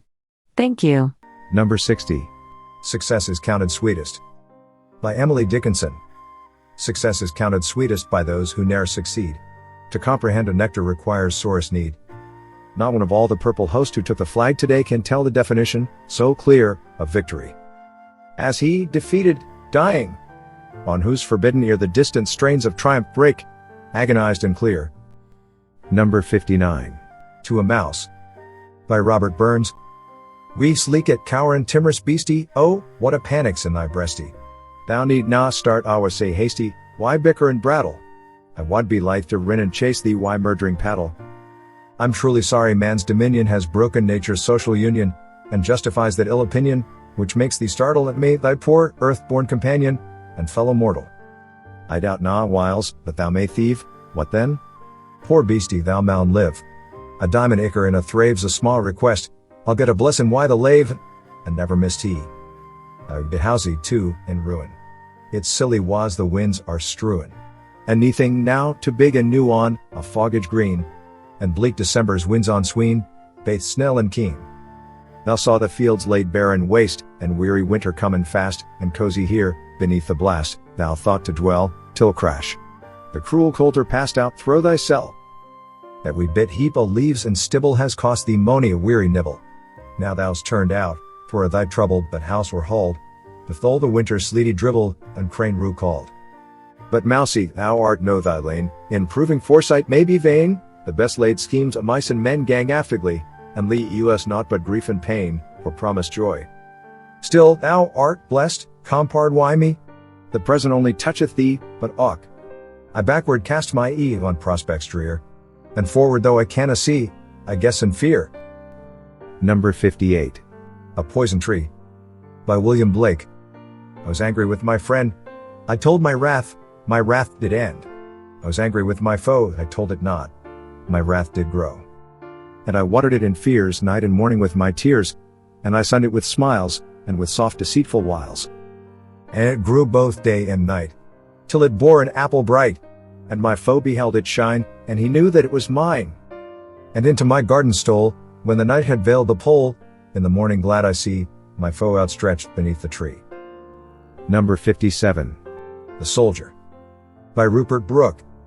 If I should die, think only this of me, that there's some corner of a foreign field that is forever England. There shall be in that rich earth a richer dust concealed, a dust whom England bore, shaped, made aware, gave, once her flowers to love, her ways to roam, a body of England's, breathing English air, washed by the rivers, blessed by sons of home. And think, this heart, all evil shed away, a pulse in the eternal mind, no less gives somewhere back the thoughts by England given, her sights and sounds, dreams happy as her day, and laughter learnt of friends and gentleness, in hearts at peace under an English heaven. Don't forget to subscribe to our channel. If you liked our selection, and want to develop your intellectual skills, or just to relax, please subscribe to our channel. youtube.com/AIReaders. And follow us. To listen quality poems written by the most famous poets of English literature and read by the most advanced artificial intelligence software. Thank you. Number 56. Elegy written in a country churchyard. By Thomas Gray. The curfew tolls the knell of parting day, the lowing herd winds slowly o'er the lea, the ploughman homeward plods his weary way, and leaves the world to darkness and to me. Now fades the glimmering landscape on the sight, and all the air a solemn stillness holds, save where the beetle wheels his droning flight, and drowsy tinklings lull the distant folds. Save that from yonder ivy-mantled tower, the moping owl does to the moon complain of such as, wandering near her secret bower, molest her ancient solitary reign. Beneath those rugged elms, that yew tree's shade, where heaves the turf in many a mouldering heap, each in his narrow cell forever laid, the rude forefathers of the hamlet sleep.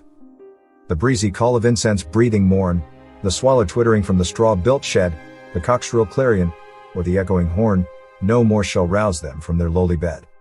For them no more the blazing hearth shall burn, or busy housewife ply her evening care, no children run to lisp their sire's return, or climb his knees the envied kiss to share. Oft did the harvest to their sickle yield, their furrow off the stubborn glebe has broke, how jocund did they drive their team afield, how bowed the woods beneath their sturdy stroke. Let not ambition mock their useful toil, their homely joys, and destiny obscure, nor grandeur hear with a disdainful smile the short and simple annals of the poor. The boast of heraldry, the pomp of power, and all that beauty, all that wealth e'er gave, Await alike the inevitable hour, the paths of glory lead but to the grave. Nor you, ye proud, impute to these the fault, if memory or their tomb no trophies raise, where, through the long-drawn aisle and fretted vault, the pealing anthem swells the note of praise. Can storied urn, or animated bust, back to its mansion call the fleeting breath? Can honor's voice provoke the silent dust, or flattery soothe the dull, cold ear of death? Perhaps, in this neglected spot is laid some heart once pregnant with celestial fire, hands, that the rod of an empire might have swayed, or wake to ecstasy the living lyre. But knowledge to their eyes her ample page, rich with the spoils of time, did ne'er unroll, chill penury repressed their noble rage, and froze the genial current of the soul.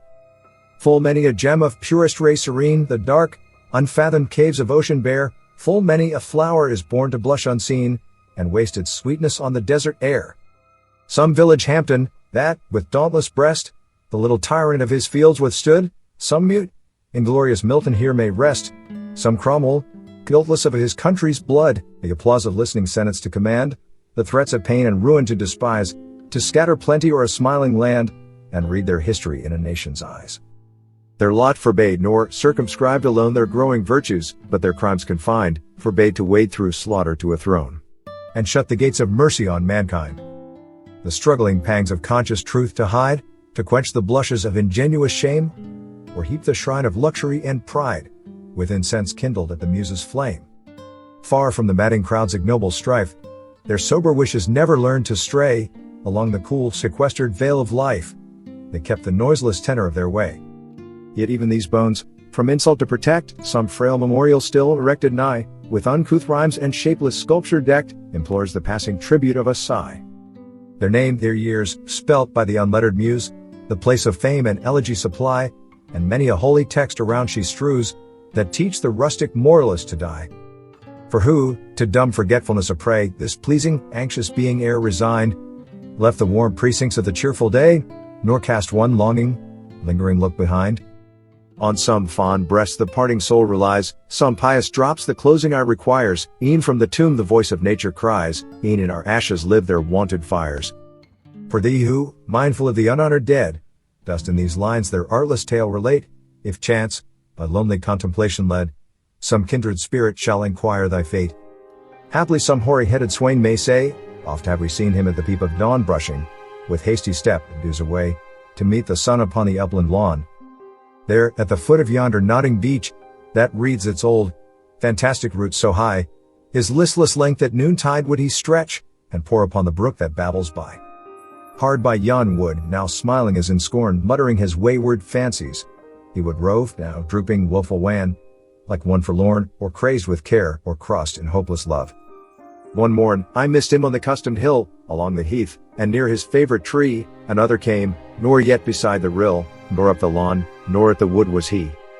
The next, with dirges dew in sad array slow through the churchway path we saw him borne, approach and read, for thou canst read, the lay graved on the stone beneath yon aged thorn. The epitaph. Here rests his head upon the lap of earth, a youth, to fortune and to fame unknown, fair science frowned not on his humble birth, and melancholy marked him for her own. Large was his bounty and his soul sincere, heaven did a recompense as largely send. He gave to misery all he had, a tear, he gained from heaven, tea was all he wished, a friend. No farther seek his merits to disclose, or draw his frailties from their dread abode, there they alike in trembling hope repose, the bosom of his Father, and his God. Don't forget to subscribe to our channel. Number 55. Much Madness is Divinest Sense. By Emily Dickinson. Much madness is divinest sense to a discerning eye, much sense, the starkest madness 'tis the majority in this, as all, prevail assent, and you are sane demur, you're straightway dangerous and handled with a chain. Number 54. A Red, Red Rose. By Robert Burns. Oh, my love is like a red, red rose that's newly sprung in June, oh, my love is like the melody that's sweetly played in tune. So fair art thou, my bonny lass, so deep in love am I will love thee still, my dear, till o' the seas gang dry. Till o' the seas gang dry, my dear, and the rocks melt why the sun, I will love thee still, my dear, while the sands of life shall run. And fare thee weel, my only love, and fare thee weel a while, and I will come again, my love, though it were 10,000 mile. Number 53. Ulysses. by Alfred, Lord Tennyson. It little profits that an idle king, by this still hearth, among these barren crags, matched with an aged wife, I meet and dole unequal laws unto a savage race, that hoard, and sleep, and feed, and know not me.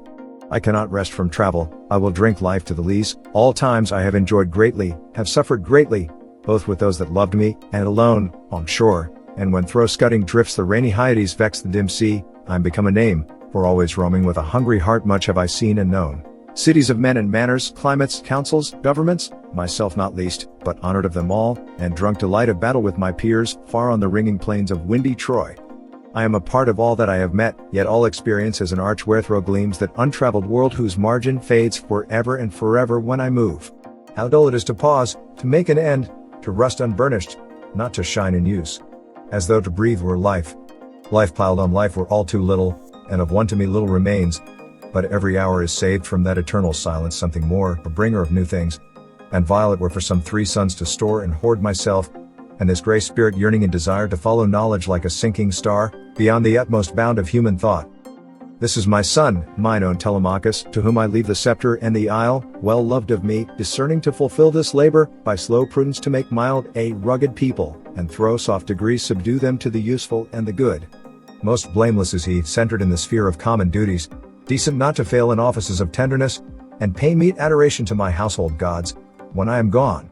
He works his work, I mine. There lies the port, the vessel puffs her sail, there gloom the dark, broad seas. My mariners, souls that have toiled, and wrought, and thought with me, that ever with a frolic welcome took the thunder and the sunshine, and opposed free hearts, free foreheads, you and I are old age hath yet his honor and his toil, death closes all, but something ere the end, some work of noble note, may yet be done, not unbecoming men that strove with gods. The lights begin to twinkle from the rocks, the long day wanes, the slow moon climbs, the deep moans round with many voices. Come my friends, 'tis not too late to seek a newer world. Push off, and sitting well in order smite the sounding furrows, for my purpose holds to sail beyond the sunset, and the baths of all the western stars, until I die.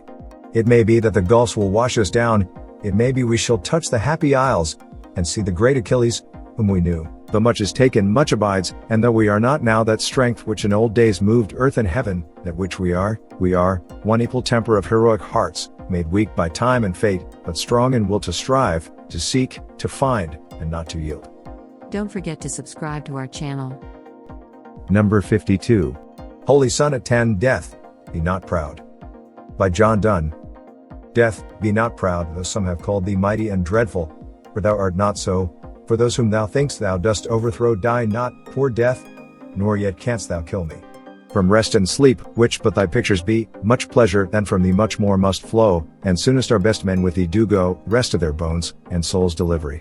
Thou art slave to fate, chance, kings, and desperate men, and dost with poison, war, and sickness dwell, and popular charms can make us sleep as well and better than thy stroke. Why swell'st thou then? One short sleep past, we wake eternally, and death shall be no more, death thou shalt die. Number 51. A Psalm of Life. By Henry Wadsworth Longfellow. What the heart of the young man said to the psalmist. Tell me not, in mournful numbers, life is but an empty dream. For the soul is dead that slumbers, and things are not what they seem. Life is real. Life is earnest. And the grave is not its goal. Dust thou art, to dust returnest, was not spoken of the soul. Not enjoyment, and not sorrow is our destined end or way, but to act, that each tomorrow find us farther than today. Art is long and time is fleeting, and our hearts, though stout and brave, still, like muffled drums, are beating funeral marches to the grave. In the world's broad field of battle, in the bivouac of life, be not like dumb, driven cattle. Be a hero in the strife. Trust no future, however pleasant. Let the dead past bury its dead. Act in the living present. Heart within, and God o'erhead. Lives of great men all remind us we can make our lives sublime, and departing, leave behind us footprints on the sands of time. Footprints that perhaps another, sailing o'er life's solemn main, a forlorn and shipwrecked brother, seeing, shall take heart again. Let us then be up and doing, with a heart for any fate, still achieving, still pursuing, learn to labor and to wait. Don't forget to subscribe to our channel. Number 50. When I have fears that I may cease to be. By John Keats. When I have fears that I may cease to be before my pen has gleaned my teeming brain, before high-piled books, in charactery, hold like rich garners the full ripened grain, when I behold, upon the night's starred face, huge cloudy symbols of a high romance, and think that I may never live to trace their shadows with the magic hand of chance, and when I feel, fair creature of an hour, that I shall never look upon thee more, never have relish in the fairy power of unreflecting love, then on the shore of the wide world I stand alone, and think till love and fame to nothingness do sink. Number 49. A noiseless patient spider. By Walt Whitman. A noiseless patient spider, I marked where on a little promontory it stood isolated, marked how to explore the vacant vast surrounding. It launched forth filament, out of itself, ever unreeling them, ever tirelessly speeding them. And you, O my soul, where you stand, surrounded, detached, in measureless oceans of space, ceaselessly musing, venturing, throwing, seeking the spheres to connect them, till the bridge you will need be formed, till the ductile anchor hold, till the gossamer thread you fling catch somewhere, O my soul. Number 48. I felt a funeral in my brain. By Emily Dickinson. I felt a funeral in my brain, and mourners, to and fro, kept treading, till it seemed that sense was breaking through. And when they all were seated, a service like a drum kept beating, till I thought my mind was going numb. And then I heard them lift a box, and creak across my soul with those same boots of lead, again. Then space began to toll, as all the heavens were a bell and being but an ear, and I in silence some strange race, wrecked, solitary, here. Number 47. Crossing the Bar. By Alfred, Lord Tennyson. Sunset and evening star, and one clear call for me, and may there be no moaning of the bar, when I put out to sea. But such a tide as moving seems asleep, too full for sound and foam, when that which drew from out the boundless deep turns again home. Twilight and evening bell, and after that the dark. And may there be no sadness of farewell, when I embark. For though from out our bourne of time and place the flood may bear me far, I hope to see my pilot face to face, when I have crossed the bar. Number 46. To my dear and loving husband. By Anne Bradstreet. If ever two were one, then surely we. If ever man were loved by wife, then thee. If ever wife was happy in a man, compare with me, ye women, if you can. I prize thy love more than whole mines of gold, or all the riches that the east doth hold. My love is such that rivers cannot quench, nor aught by love from thee give recompense. Thy love is such I can no way reply, the heavens reward thee manifold, I pray. Then while we live, in love let's so persevere, that when we live no more we may live ever. Number 45. Acquainted with the Night. By Robert Frost. I've been one acquainted with the night. I've walked out in rain, and back in rain. I have outwalked the furthest city light. I have looked down the saddest city lane. I have passed by the watchman on his beat and dropped my eyes, unwilling to explain. I have stood still and stopped the sound of feet when far away an interrupted cry came over houses from another street. But not to call me back or say goodbye, and further still at an unearthly height, one luminary clock against the sky proclaimed the time was neither wrong nor right. I've been one acquainted with the night. Don't forget to subscribe to our channel. If you liked our selection, and want to develop your intellectual skills, or just to relax, please subscribe to our channel. youtube.com/AIReaders. And follow us. To listen quality poems written by the most famous poets of English literature and read by the most advanced artificial intelligence software. Thank you. Number 44. The Cremation of Sam McGee. By Robert W. Service. There are strange things done in the midnight sun by the men who moil for gold. The Arctic trails have their secret tales that would make your blood run cold. The Northern Lights have seen queer sights, but the queerest they ever did see was that night on the marge of Lake LaBarge I cremated Sam McGee. Now Sam McGee was from Tennessee, where the cotton blooms and blows. Why he left his home in the South to roam round the pole, God only knows. He was always cold, but the land of gold seemed to hold him like a spell, though he'd often say in his homely way that he'd sooner live in hell. On a Christmas day we were mushing our way over the Dawson Trail. Talk of your cold. Through the park is folded stabbed like a driven nail. If our eyes we'd close, and the lashes froze till sometimes we couldn't see, it wasn't much fun, but the only one to whimper was Sam McGee. And that very night, as we lay packed tight in our robes beneath the snow, and the dogs were fed, and the stars overhead were dancing heel and toe, he turned to me, in cap, says he, I'll cash in this trip, I guess, and if I do, I'm asking that you won't refuse my last request. Well, he seemed so low that I couldn't say no. Then he says with a sort of moan, "It's the cursed cold, and it's got right hold till I'm chilled clean through to the bone. Yet 'tain't being dead, it's my awful dread of the icy grave that pains, so I want you to swear that, foul or fair, you'll cremate my last remains." A pal's last need is a thing to heed, so I swore I would not fail, and we started on at the streak of dawn. But God, he looked ghastly pale. He crouched on the sleigh, and he raved all day of his home in Tennessee, and before nightfall a corpse was all that was left of Sam McGee. There wasn't a breath in that land of death, and I hurried, horror-driven, with a corpse half hid that I couldn't get rid, because of a promise given. It was lashed to the sleigh, and it seemed to say, "You may tax your brawn and brains, but you promised true, and it's up to you to cremate those last remains." Now a promise made is a debt unpaid, and the trail has its own stern code. In the days to come, though my lips were dumb, in my heart how I cursed that load. In the long, long night, by the lone firelight, while the huskies, round in a ring, howled out their woes to the homeless snows, oh God, how I loathed the thing. And every day that quiet clay seemed to heavy and heavier grow, and on I went, though the dogs were spent and the grub was getting low. The trail was bad, and I felt half mad, but I swore I would not give in, and I'd often sing to the hateful thing, and it hearkened with a grin, till I came to the marge of Lake Labarge, and a derelict there lay. It was jammed in the ice, but I saw in a trice it was called the Alice May. And I looked at it, and I thought a bit, and I looked at my frozen chum, then here, said I, with a sudden cry, is my CRE ma tor eum. Some planks I tore from the cabin floor, and I lit the boiler fire, some coal I found that was lying around, and I heaped the fuel higher, the flames just soared, and the furnace roared, such a blaze you seldom see, and I burrowed a hole in the glowing coal, and I stuffed in Sam McGee. Then I made a hike, for I didn't like to hear him sizzle so, and the heavens scowled, and the huskies howled, and the wind began to blow. It was icy cold, but the hot sweat rolled down my cheeks, and I don't know why, and the greasy smoke in an inky cloak went streaking down the sky. I do not know how long in the snow I wrestled with grisly fear, but the stars came out and they danced about ere again I ventured near. I was sick with dread, but I bravely said, "I'll just take a peep inside. I guess he's cooked," and it's time I looked, then the door I opened wide. And there sat Sam, looking cool and calm, in the heart of the furnace roar, and he wore a smile you could see a mile, and he said, "Please close that door. It's fine in here, but I greatly fear you'll let in the cold and storm. Since I left Plumtree, down in Tennessee, it's the first time I've been warm. There are strange things done in the midnight sun by the men who moil for gold. The Arctic trails have their secret tales that would make your blood run cold. The Northern Lights have seen queer sights, but the queerest they ever did see was that night on the marge of Lake Labarge I cremated Sam McGee." Don't forget to subscribe to our channel. Number 43. The Passionate Shepherd to His Love. By Christopher Marlowe.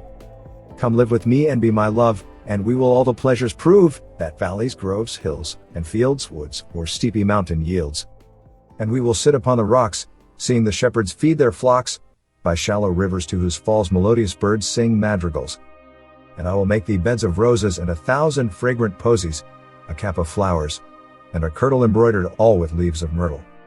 A gown made of the finest wool which from our pretty lambs we pull, fair lined slippers for the cold, with buckles of the purest gold. A belt of straw and ivy buds, with coral clasps and amber studs, and if these pleasures may thee move, come live with me, and be my love. The shepherd's swains shall dance and sing for thy delight each May morning. If these delights thy mind may move, then live with me, and be my love. Number 42. Ode to the West Wind. By Percy Bysshe Shelley. 1. O wild west wind, thou breath of autumn's being, thou, from whose unseen presence the leaves dead are driven, like ghosts from an enchanter fleeing. Yellow and black and pale and hectic red pestilence-stricken multitudes, O thou, who chariotest to their dark wintry bed. The winged seeds, where they lie cold and low, each like a corpse within its grave, until thine azure sister of the spring shall blow her clarion o'er the dreaming earth, and fill, driving sweet buds like flocks to feed in air, with living hues and odors plain and hill. Wild spirit, which art moving everywhere, destroyer and preserver, hear, O hear. 2. Thou on whose stream, mid the steep sky's commotion, loose clouds like earth's decaying leaves are shed, shook from the tangled boughs of heaven and ocean.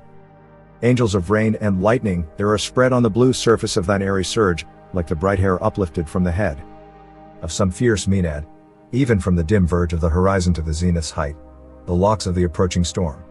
thou dirge of the dying year, to which this closing night will be the dome of a vast sepulchre, vaulted with all thy congregated might.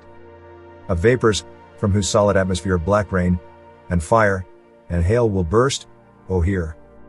3. Thou who didst waken from his summer dreams the blue Mediterranean, where he lay, lulled by the coil of his crystalline streams, beside a pumice isle in Bysshe Bay, and saw in sleep old palaces and towers quivering within the waves' intenser day, all overgrown with azure moss and flowers so sweet, the sense faints picturing them, thou for whose path the Atlantic's level powers cleave themselves into chasms, while far below the sea blooms and the oozy woods which wear the sapless foliage of the ocean, know thy voice, and suddenly grow grey with fear, and tremble and despoil themselves, O hear. 4. If I were a dead leaf thou mightest bear, if I were a swift cloud to fly with thee, a wave to pant beneath thy power, and share the impulse of thy strength, only less free than thou, O uncontrollable. If even I were as in my boyhood, and could be the impulse of thy strength, only less free than thou, O uncontrollable. If even I were as in my boyhood, and could be as thus with thee in prayer in my sore need. O lift me as a wave, a leaf, a cloud. I fall upon the thorns of life. I bleed. A heavy weight of hours has chained and bowed one too like thee, tameless, and swift, and proud. V. Make me thy lyre, even as the forest is. What if my leaves are falling like its own? The tumult of thy mighty harmonies will take from both a deep, autumnal tone, sweet though in sadness. Be thou, spirit fierce, my spirit. Be thou me, impetuous one, drive my dead thoughts over the universe like withered leaves to quicken a new birth. And, by the incantation of this verse, scatter, as from an unextinguished hearth ashes and sparks, my words among mankind. Be through my lips to unawakened earth the trumpet of a prophecy. O wind, if winter comes, can spring be far behind? Number 41. I heard a fly buzz when I died. By Emily Dickinson.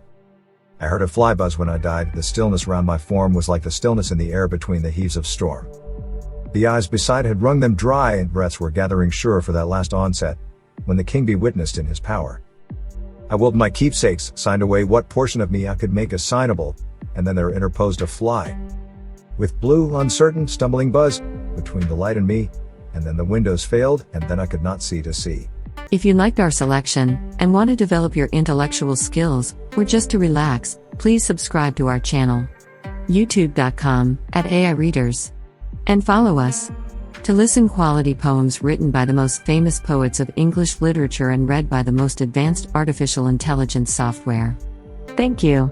Number 40. The Tiger. By William Blake. Tiger, tiger, burning bright, in the forests of the night, what immortal hand or eye could frame thy fearful symmetry? In what distant deeps or skies burnt the fire of thine eyes? On what wings dare he aspire? What the hand dare seize the fire? And what shoulder, and what art, could twist the sinews of thy heart? And when thy heart began to beat, what dread hand? And what dread feet? What the hammer? What the chain? In what furnace was thy brain? What the anvil? What dread grasp dare its deadly terrors clasp? When the stars threw down their spears and watered heaven with their tears, did he smile his work to see? Did he who made the lamb make thee? Tiger, tiger, burning bright, in the forests of the night, what immortal hand or eye dare frame thy fearful symmetry? Number 39. A Dream Within a Dream. By Edgar Allan Poe. Take this kiss upon the brow, and, in parting from you now, thus much let me avow, you are not wrong, who deem that my days have been a dream, yet if hope has flown away in a night, or in a day in a vision, or in none, is it therefore the less gone? All that we see or seem is but a dream within a dream. I stand amid the roar of a surf-tormented shore, and I hold within my hand grains of the golden sand, how few, yet how they creep through my fingers to the deep, while I weep, while I weep. O God, can I not grasp them with a tighter clasp? O God, can I not save one from the pitiless wave? Is all that we see or seem but a dream within a dream? Number 38. We Wear the Mask. By Paul Laurence Dunbar. We wear the mask that grins and lies. It hides our cheeks and shades our eyes. This debt we pay to human guile. With torn and bleeding hearts we smile and mouth with myriad subtleties. Why should the world be overwise in counting all our tears and sighs? Nay, let them only see us while we wear the mask. We smile, but, O great Christ, our cries to thee from tortured souls arise. We sing, but oh, the clay is vile beneath our feet, along the mile, but let the world dream otherwise, we wear the mask. Don't forget to subscribe to our channel. If you liked our selection and want to develop your intellectual skills, or just to relax, please subscribe to our channel. youtube.com/AIReaders. And follow us. To listen quality poems written by the most famous poets of English literature and read by the most advanced artificial intelligence software. Thank you. Number 37. Ode to a Nightingale. By John Keats. My heart aches, and a drowsy numbness pains my sense, as though of hemlock I had drunk, or emptied some dull opiate to the drains 1 minute past, and lethe wards had sunk. 'Tis not through envy of thy happy lot, but being too happy in thy happiness that thou, light-winged dryad of the trees, in some melodious plot of beech and green, and shadows numberless, singest of summer in full-throated ease. Oh, for a draught of vintage, that hath been cooled a long age in the deep-delved earth, tasting of flora and the country green dance and Provençal song, and sunburnt mirth. Oh, for a beaker full of the warm south, full of the true, the blushful Hippocrene with beaded bubbles winking at the brim, and purple-stained mouth, that I might drink, and leave the world unseen, and with thee fade away into the forest dim. Fade far away, dissolve, and quite forget what thou among the leaves hast never known, the weariness, the fever, and the fret, here, where men sit and hear each other groan, where palsy shakes a few, sad, last grey hairs, where youth grows pale and spectre thin and dies, where but to think is to be full of sorrow and leaden-eyed despairs, where beauty cannot keep her lustrous eyes, or new love pine in them beyond tomorrow. Away, away, for I will fly to thee, not charioted by Bacchus and his parts, but on the viewless wings of poesy, though the dull brain perplexes and retards, already with thee. Tender is the night, and haply the queen moon is on her throne, clustered around by all her starry fays, but here there is no light save what from heaven is with the breezes blown through verdurous glooms and winding mossy ways. I cannot see what flowers are at my feet, nor what soft incense hangs upon the boughs, but, in embalmed darkness, guess each sweet wherewith a seasonable month endows the grass, the thicket, and the fruit tree wild, white hawthorn, and the pastoral eglantine, fast fading violets covered up in leaves, and mid-May's eldest child, the coming musk rose full of dewy wine, the murmurous haunt of flies on summer eves. Darkling I listen, and, for many a time I have been half in love with easeful death, called him soft names in many amused rhyme, to take into the air my quiet breath, now more than ever seems it rich to die, to cease upon the midnight with no pain, while thou art pouring forth thy soul abroad in such an ecstasy. Still wouldst thou sing, and I have ears in vain, to thy high requiem become a sod. Thou wast not born for death, immortal bird, no hungry generations tread thee down, the voice I hear this passing night was heard in ancient days by emperor and clown, perhaps the selfsame song that found a path through the sad heart of Ruth, when, sick for home she stood in tears amid the alien corn, the same that ofttimes hath charmed magic casements opening on the foam of perilous seas, in fairy lands forlorn. Forlorn! The very word is like a bell to toll me back from thee to my soul self. Adieu! The fancy cannot cheat so well as she is famed to do, deceiving elf. Adieu! Adieu! Thy plaintive anthem fades past the near meadows, over the still stream, up the hillside, and now 'tis buried deep in the next valley glades. Was it a vision, or a waking dream? Fled is that music, do I wake or sleep? Don't forget to subscribe to our channel. Number 36. The Sun Rising. By John Donne. Busy old fool, unruly sun, why dost thou thus through windows and through curtains call on us? Must to thy motions lover seasons run? Saucy pedantic wretch, go chide late schoolboys and sour apprentices, go tell court huntsmen that the king will ride, call country ants to harvest offices. Love, all alike, no season knows nor clime, nor hours, days, months, which are the rags of time.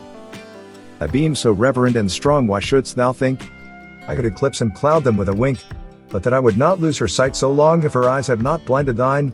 Look, and tomorrow late tell me whether both Indias of spice and mine be where thou left'st them, or lie here with me. Ask for those kings whom thou saw'st yesterday, and thou shalt hear, all here in one bed lay. She's all states, and all princes, aye, nothing else is. Princes do but play us, compared to this, all honors mimic, all wealth alchemy. Thou, son, art half as happy as we, in that the world's contracted thus. Thine age asks ease, And since thy duties be to warm the world, that's done in warming us. Shine here to us, and thou art everywhere.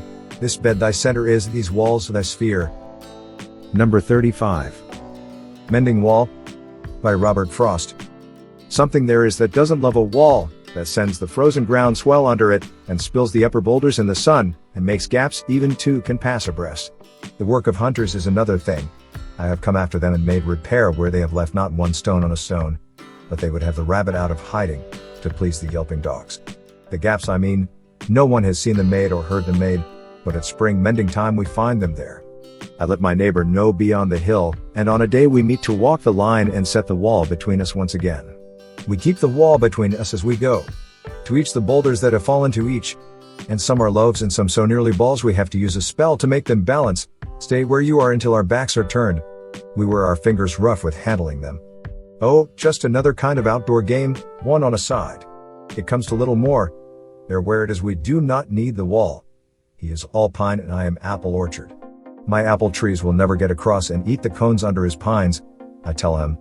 He only says, good fences make good neighbors. Spring is the mischief in me, and I wonder if I could put a notion in his head. Why do they make good neighbors? Isn't it where there are cows? But here there are no cows. Before I built a wall, I'd ask to know what I was walling in or walling out, and to whom I was like to give offense. Something there is that doesn't love a wall, that wants it down. I could say elves to him, but it's not elves exactly, and I'd rather he said it for himself. I see him there bringing a stone grasped firmly by the top in each hand, like an old stone savage armed. He moves in darkness as it seems to me, not of woods only and the shade of trees. He will not go behind his father's saying, and he likes having thought of it so well he says again, good fences make good neighbors. Number 34. The World is Too Much With Us by William Wordsworth.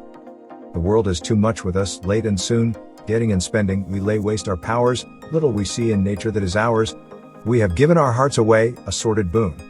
This sea that bears her bosom to the moon, the winds that will be howling at all hours, and are upgathered now like sleeping flowers, for this, for everything, we are out of tune, it moves us not. Great God! Rather be a pagan suckled in a creed outworn, so might I, standing on this pleasantly, have glimpses that would make me less forlorn, have sight of Proteus rising from the sea, or hear old Triton blow his wreathed horn. Don't forget to subscribe to our channel. Number 33.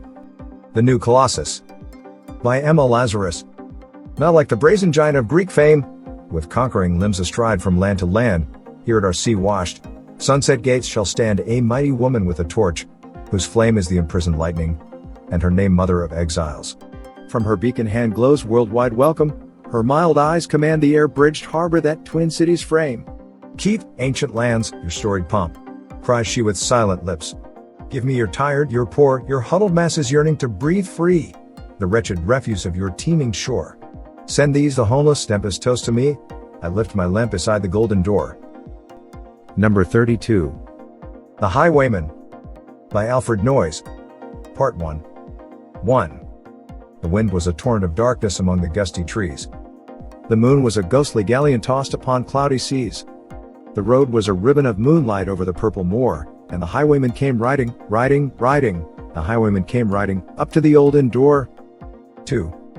He'd a French cocked hat on his forehead, a bunch of lace at his chin, a coat of the claret velvet, and breeches of brown doeskin. They fitted with never a wrinkle.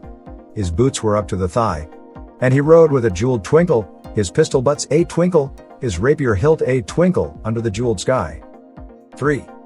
Over the cobbles he clattered and clashed in the darkened yard. He tapped with his whip on the shutters, but all was locked and barred.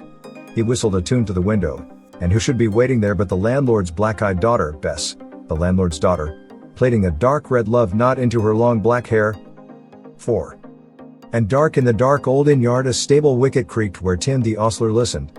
His face was white and peaked. His eyes were hollows of madness, his hair like moldy hay, but he loved the landlord's daughter, the landlord's red-lipped daughter. Dumb as a dog he listened, and he heard the robber say, 5. One kiss, my bonny sweetheart, I'm after a prize tonight, but I shall be back with the yellow gold before the morning light. Yet, if they press me sharply, and harry me through the day, then look for me by moonlight, watch for me by moonlight. I'll come to thee by moonlight, though hell should bar the way. 6. He rose upright in the stirrups. He scarce could reach her hand, but she loosened her hair in the casement. His face burnt like a brand as the black cascade of perfume came tumbling over his breast, and he kissed its waves in the moonlight, sweet black waves in the moonlight. Then he tugged at his rein in the moonlight, and galloped away to the west. Part 2. He did not come in the dawning. He did not come at noon, and out of the tawny sunset, before the rise of the moon, when the road was a gypsy's ribbon, looping the purple moor, a redcoat troop came marching, marching, marching, King George's men came marching, up to the old inn door. 2. They said no word to the landlord. They drank his ale instead. But they gagged his daughter, and bound her to the foot of her narrow bed. 2 of them knelt at her casement with muskets at their side. There was death at every window, and hell at one dark window, for Bess could see, through her casement, the road that he would ride. 3. They had tied her up to attention, with many a sniggering jest. They had bound a musket beside her, with the muzzle beneath her breast. Now, keep good watch.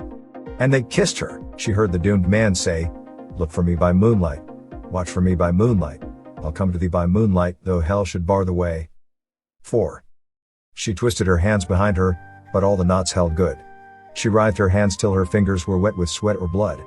They stretched and strained in the darkness, and the hours crawled by like years till now, on the stroke of midnight, cold, on the stroke of midnight, the tip of one finger touched it. The trigger at least was hers. 5. The tip of one finger touched it. She strove no more for the rest. Up, she stood up to attention, with the muzzle beneath her breast. She would not risk their hearing, she would not strive again, for the road lay bare in the moonlight, blank and bare in the moonlight, and the blood of her veins, in the moonlight, throbbed to her love's refrain. 6. Plot, plot, plot, plot. Had they heard it?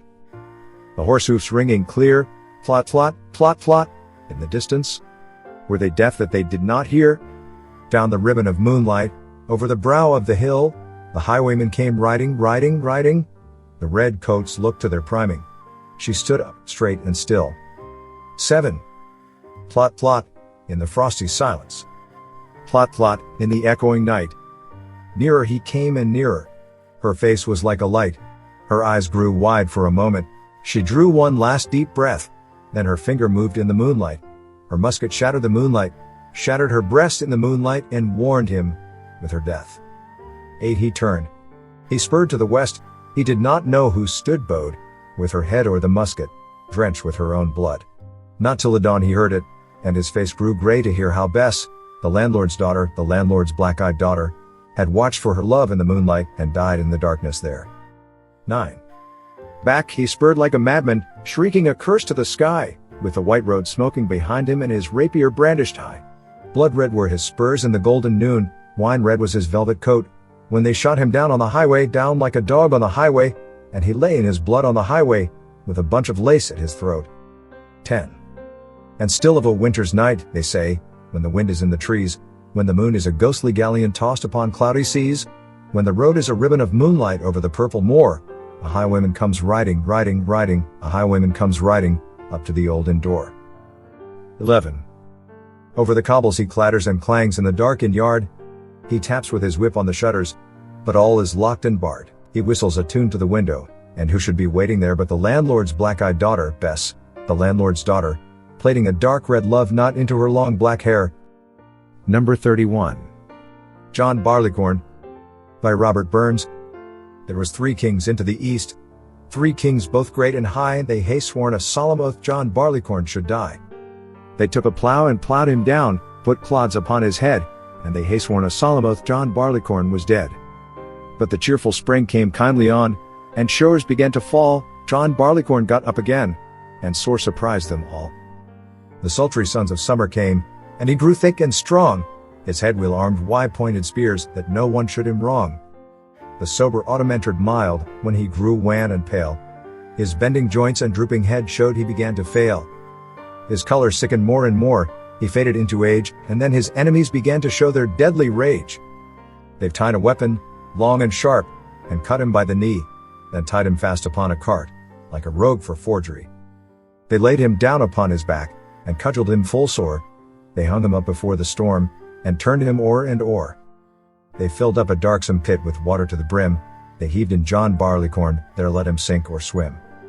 They laid him out upon the floor, to work him farther woe, and still, as signs of life appeared, they tossed him to and fro. They wasted, or a scorching flame, the marrow of his bones, but a miller used him worst of all, for he crushed him between two stones. And they hatine his very heart's blood, and drank it round and round, and still the more and more they drank, their joy did more abound. John Barleycorn was a hero bold, of noble enterprise, for if you do but taste his blood, 'twill make your courage rise. 'Twill make a man forget his woe, 'twill heighten all his joy, 'twill make the widow's heart to sing, though the tear were in her eye. Then let us toast John Barleycorn, each man a glass in hand, and may his great posterity ne'er fail in old Scotland. Don't forget to subscribe to our channel. Number 30. The Lady of Shalott, 1833 version by Alfred, Lord Tennyson. Part 1. On either side the river lie long fields of barley and of rye, that clothe the wold and meet the sky, and through the field the road runs by to many towered Camelot, the yellow-leaved water lily, the green-sheathed daffodilly tremble in the water chilly round about Shalott. Willows whiten, aspens shiver. The sunbeam showers break and quiver in the stream that runneth ever by the island, in the river flowing down to Camelot. 4 grey walls and 4 grey towers overlook a space of flowers, and the silent island bowers the Lady of Shalott. Underneath the bearded barley, the reaper, reaping late and early, hears her ever chanting cheerly, like an angel, singing clearly, o'er the stream of Camelot. Piling the sheaves and furrows airy, beneath the moon, the reaper weary listening whispers, "'Tis the fairy, Lady of Shalott." The little isle is all inrailed with a rose fence, and overtrailed with roses. By the marge unhailed the shallop flitteth silken sailed, sinning down to Camelot. A pearl garland winds her head, she leaneth on a velvet bed, full royally apparelled, the Lady of Shalott. Part 2. No time hath she to sport and play, a charmed web she weaves alway. A curse is on her, if she stay her weaving, either night or day, to look down to Camelot. She knows not what the curse may be, therefore she weaveth steadily, therefore no other care hath she, the Lady of Shalott. She lives with little joy or fear. Over the water, running near, the sheep bell tinkles in her ear. Before her hangs a mirror clear, reflecting towered Camelot. And as the mazy web she whirls, she sees the surly village churls, and the red cloaks of market girls pass onward from Shalott. Sometimes a troop of damsels glad, an abbot on an ambling pad, sometimes a curly shepherd lad, or long-haired page in crimson clad, goes by to towered Camelot, and sometimes through the mirror blue the knights come riding two and two, she hath no loyal knight and true, the Lady of Shalott. But in her web she still delights to weave the mirror's magic sights, for often through the silent nights a funeral, with plumes and lights and music came from Camelot, or when the moon was overhead came 2 young lovers lately wed. I am half sick of shadows, said the Lady of Shalott. Part 3. A bow shot from her bower eaves, he rode between the barley sheaves, the sun came dazzling through the leaves, and flammed upon the brazen greaves of bold Sir Lancelot. A red cross knight for ever kneeled to a lady in his shield, that sparkled on the yellow field, beside remote Shalott. The gemmy bridle glittered free, like to some branch of stars we see hung in the golden galaxy. The bridle bells rang merrily as he rode down from Camelot, and from his blazoned baldric slung a mighty silver bugle hung, and as he rode his armor rung, beside remote Shalott. All in the blue unclouded weather thick jeweled shone the saddle leather, the helmet and the helmet feather burned like one burning flame together, as he rode down from Camelot. As often through the purple night, below the starry clusters bright, some bearded meteor trailing light, moves over green Shalott.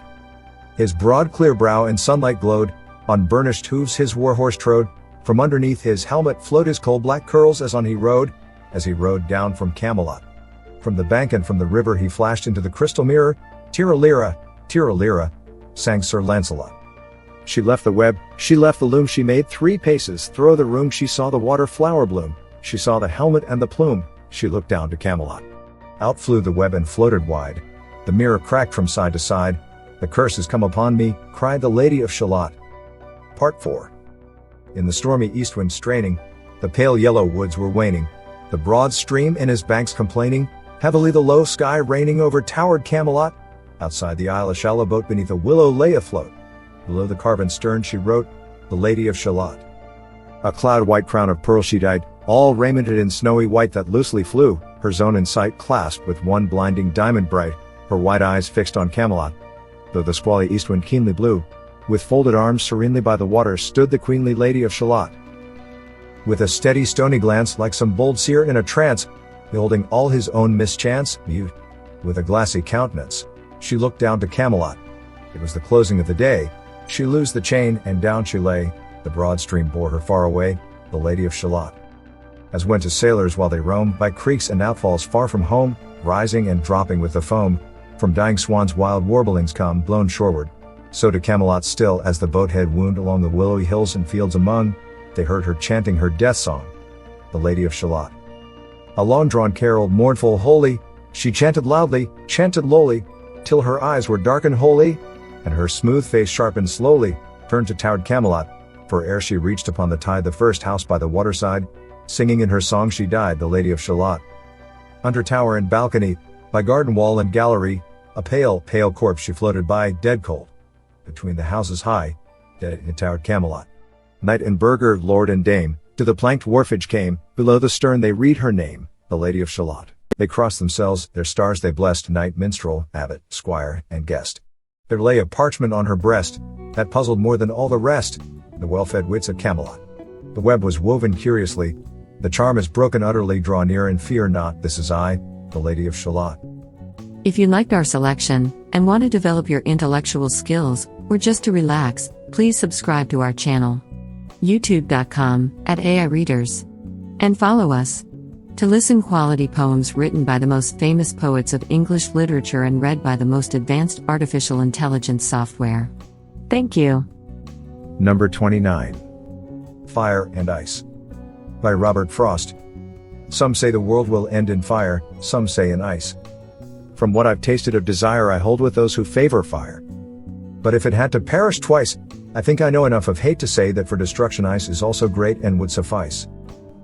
Number 28. Ode on a Grecian Urn. By John Keats. Thou still unravished bride of quietness, thou foster child of silence and slow time, sylvan historian, who canst thus express a flowery tale more sweetly than our rhyme, what leaf-fringed legend haunts about thy shape of deities or mortals, or of both, in Tempe or the dales of Arcady?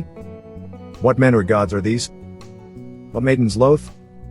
What pursuit? What struggle to escape? What pipes and timbrels? What wild ecstasy? Heard melodies are sweet, but those unheard are sweeter, therefore, ye soft pipes, play on, not to the sensual ear, but, more endeared, pipe to the spirit ditties of no tone, fair youth, beneath the trees, thou canst not leave thy song, nor ever can those trees be bare, bold lover, never, never canst thou kiss, though winning near the goal yet. Do not grieve, she cannot fade, though thou hast not thy bliss, forever wilt thou love, and she be fair. Ah, happy, happy boughs, that cannot shed your leaves, nor ever bid the spring adieu, and, happy melodist, unwearied, forever piping songs forever new, more happy love. More happy, happy love. Forever warm and still to be enjoyed, forever panting, and forever young, all breathing human passion far above, that leaves a heart high sorrowful and cloyed, a burning forehead, and a parching tongue.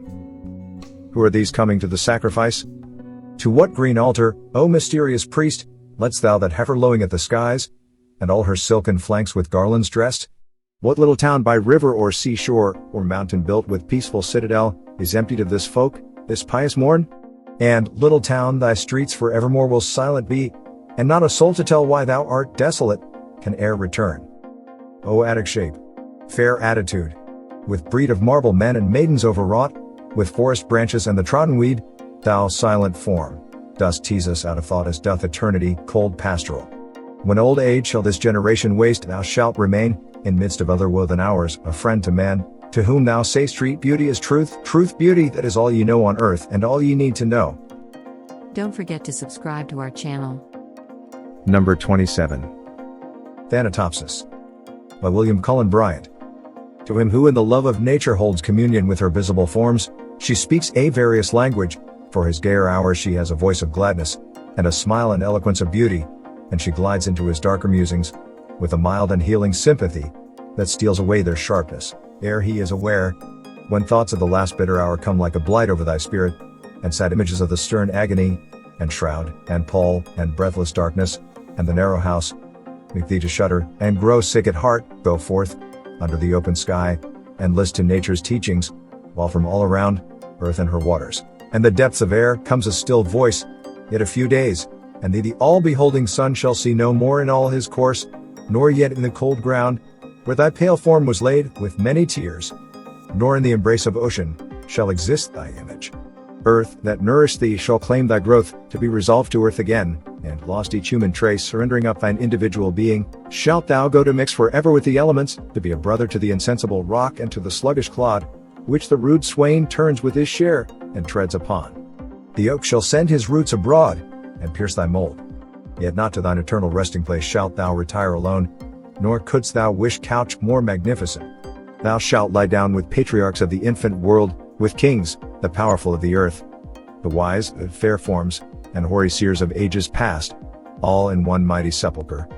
The hills rock-ribbed and ancient as the sun, the vales sketching in pensive quietness between, the venerable woods, rivers that move in majesty, and the complaining brooks that make the meadows green, and poured round all old ocean's gray and melancholy waste, are but the solemn decorations all of the great tomb of man.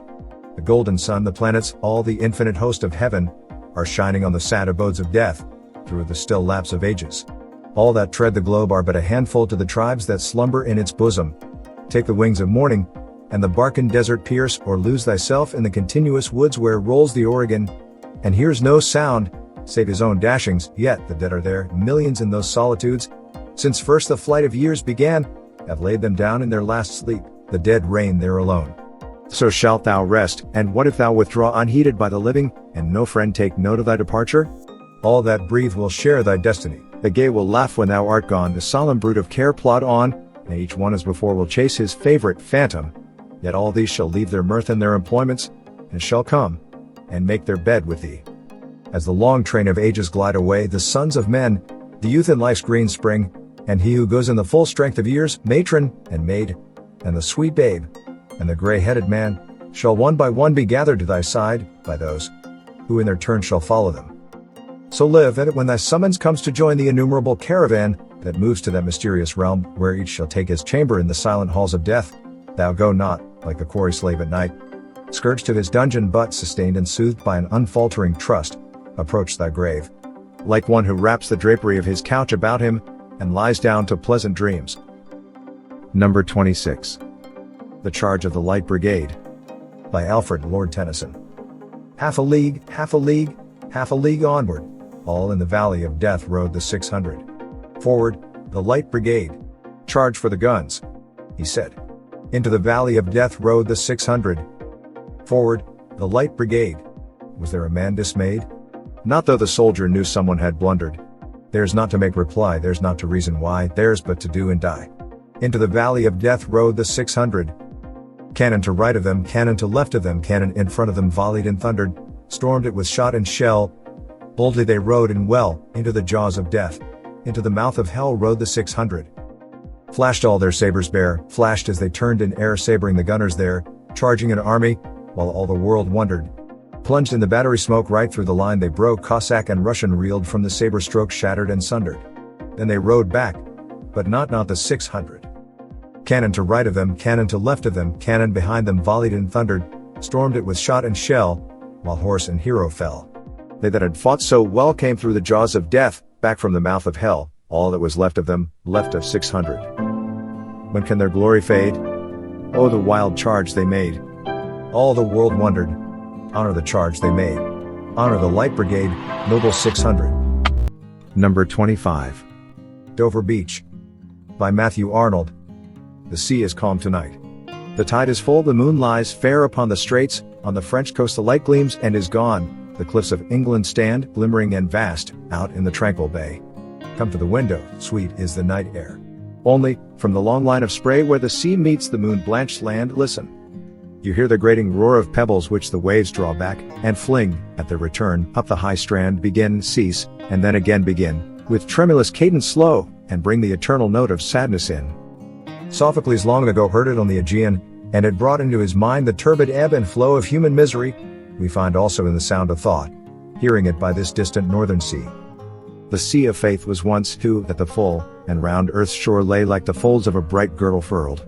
But now I only hear its melancholy, long, withdrawing roar, retreating, to the breath of the night wind, down the vast edges drear and naked shingles of the world. Ah, love, let's be true to one another, for the world, which seems to lie before us like a land of dreams, so various, so beautiful, so new, hath really neither joy, nor love, nor light, nor certitude, nor peace, nor help for pain. And we are here as on a darkling plain swept with confused alarms of struggle and flight, where ignorant armies clash by night. Don't forget to subscribe to our channel. Number 24. She Walks in Beauty. By George Gordon, Lord Byron. She walks in beauty, like the night of cloudless climes and starry skies, and all that's best of dark and bright meet in her aspect and her eyes, thus mellow to that tender light which heaven to gaudy day denies. One shade the more, one ray the less, had half impaired the nameless grace which waves in every raven tress, or softly lightens o'er her face, where thoughts serenely sweet express, how pure, how dear their dwelling place. And on that cheek, and o'er that brow, so soft, so calm, yet eloquent, the smiles that win, the tints that glow, but tell of days in goodness spent, a mind at peace with all below, a heart whose love is innocent. Number 23. Sonnet 43, How Do I Love Thee? By Elizabeth Barrett Browning. How do I love thee? Let me count the ways. I love thee to the depth and breadth and height my soul can reach, when feeling out of sight for the ends of being and ideal grace. I love thee to the level of every day's most quiet need, by sun and candlelight. I love thee freely, as men strive for right. I love thee purely, as they turn from praise. I love thee with a passion put to use in my old griefs, and with my childhood's faith. I love thee with a love I seem to lose with my lost saints. I love thee with the breath, smiles, tears of all my life, and if God choose, I shall but love thee better after death. Number 22. Old Ironsides. By Oliver Wendell Holmes, Sr. Tear her tattered ensign down.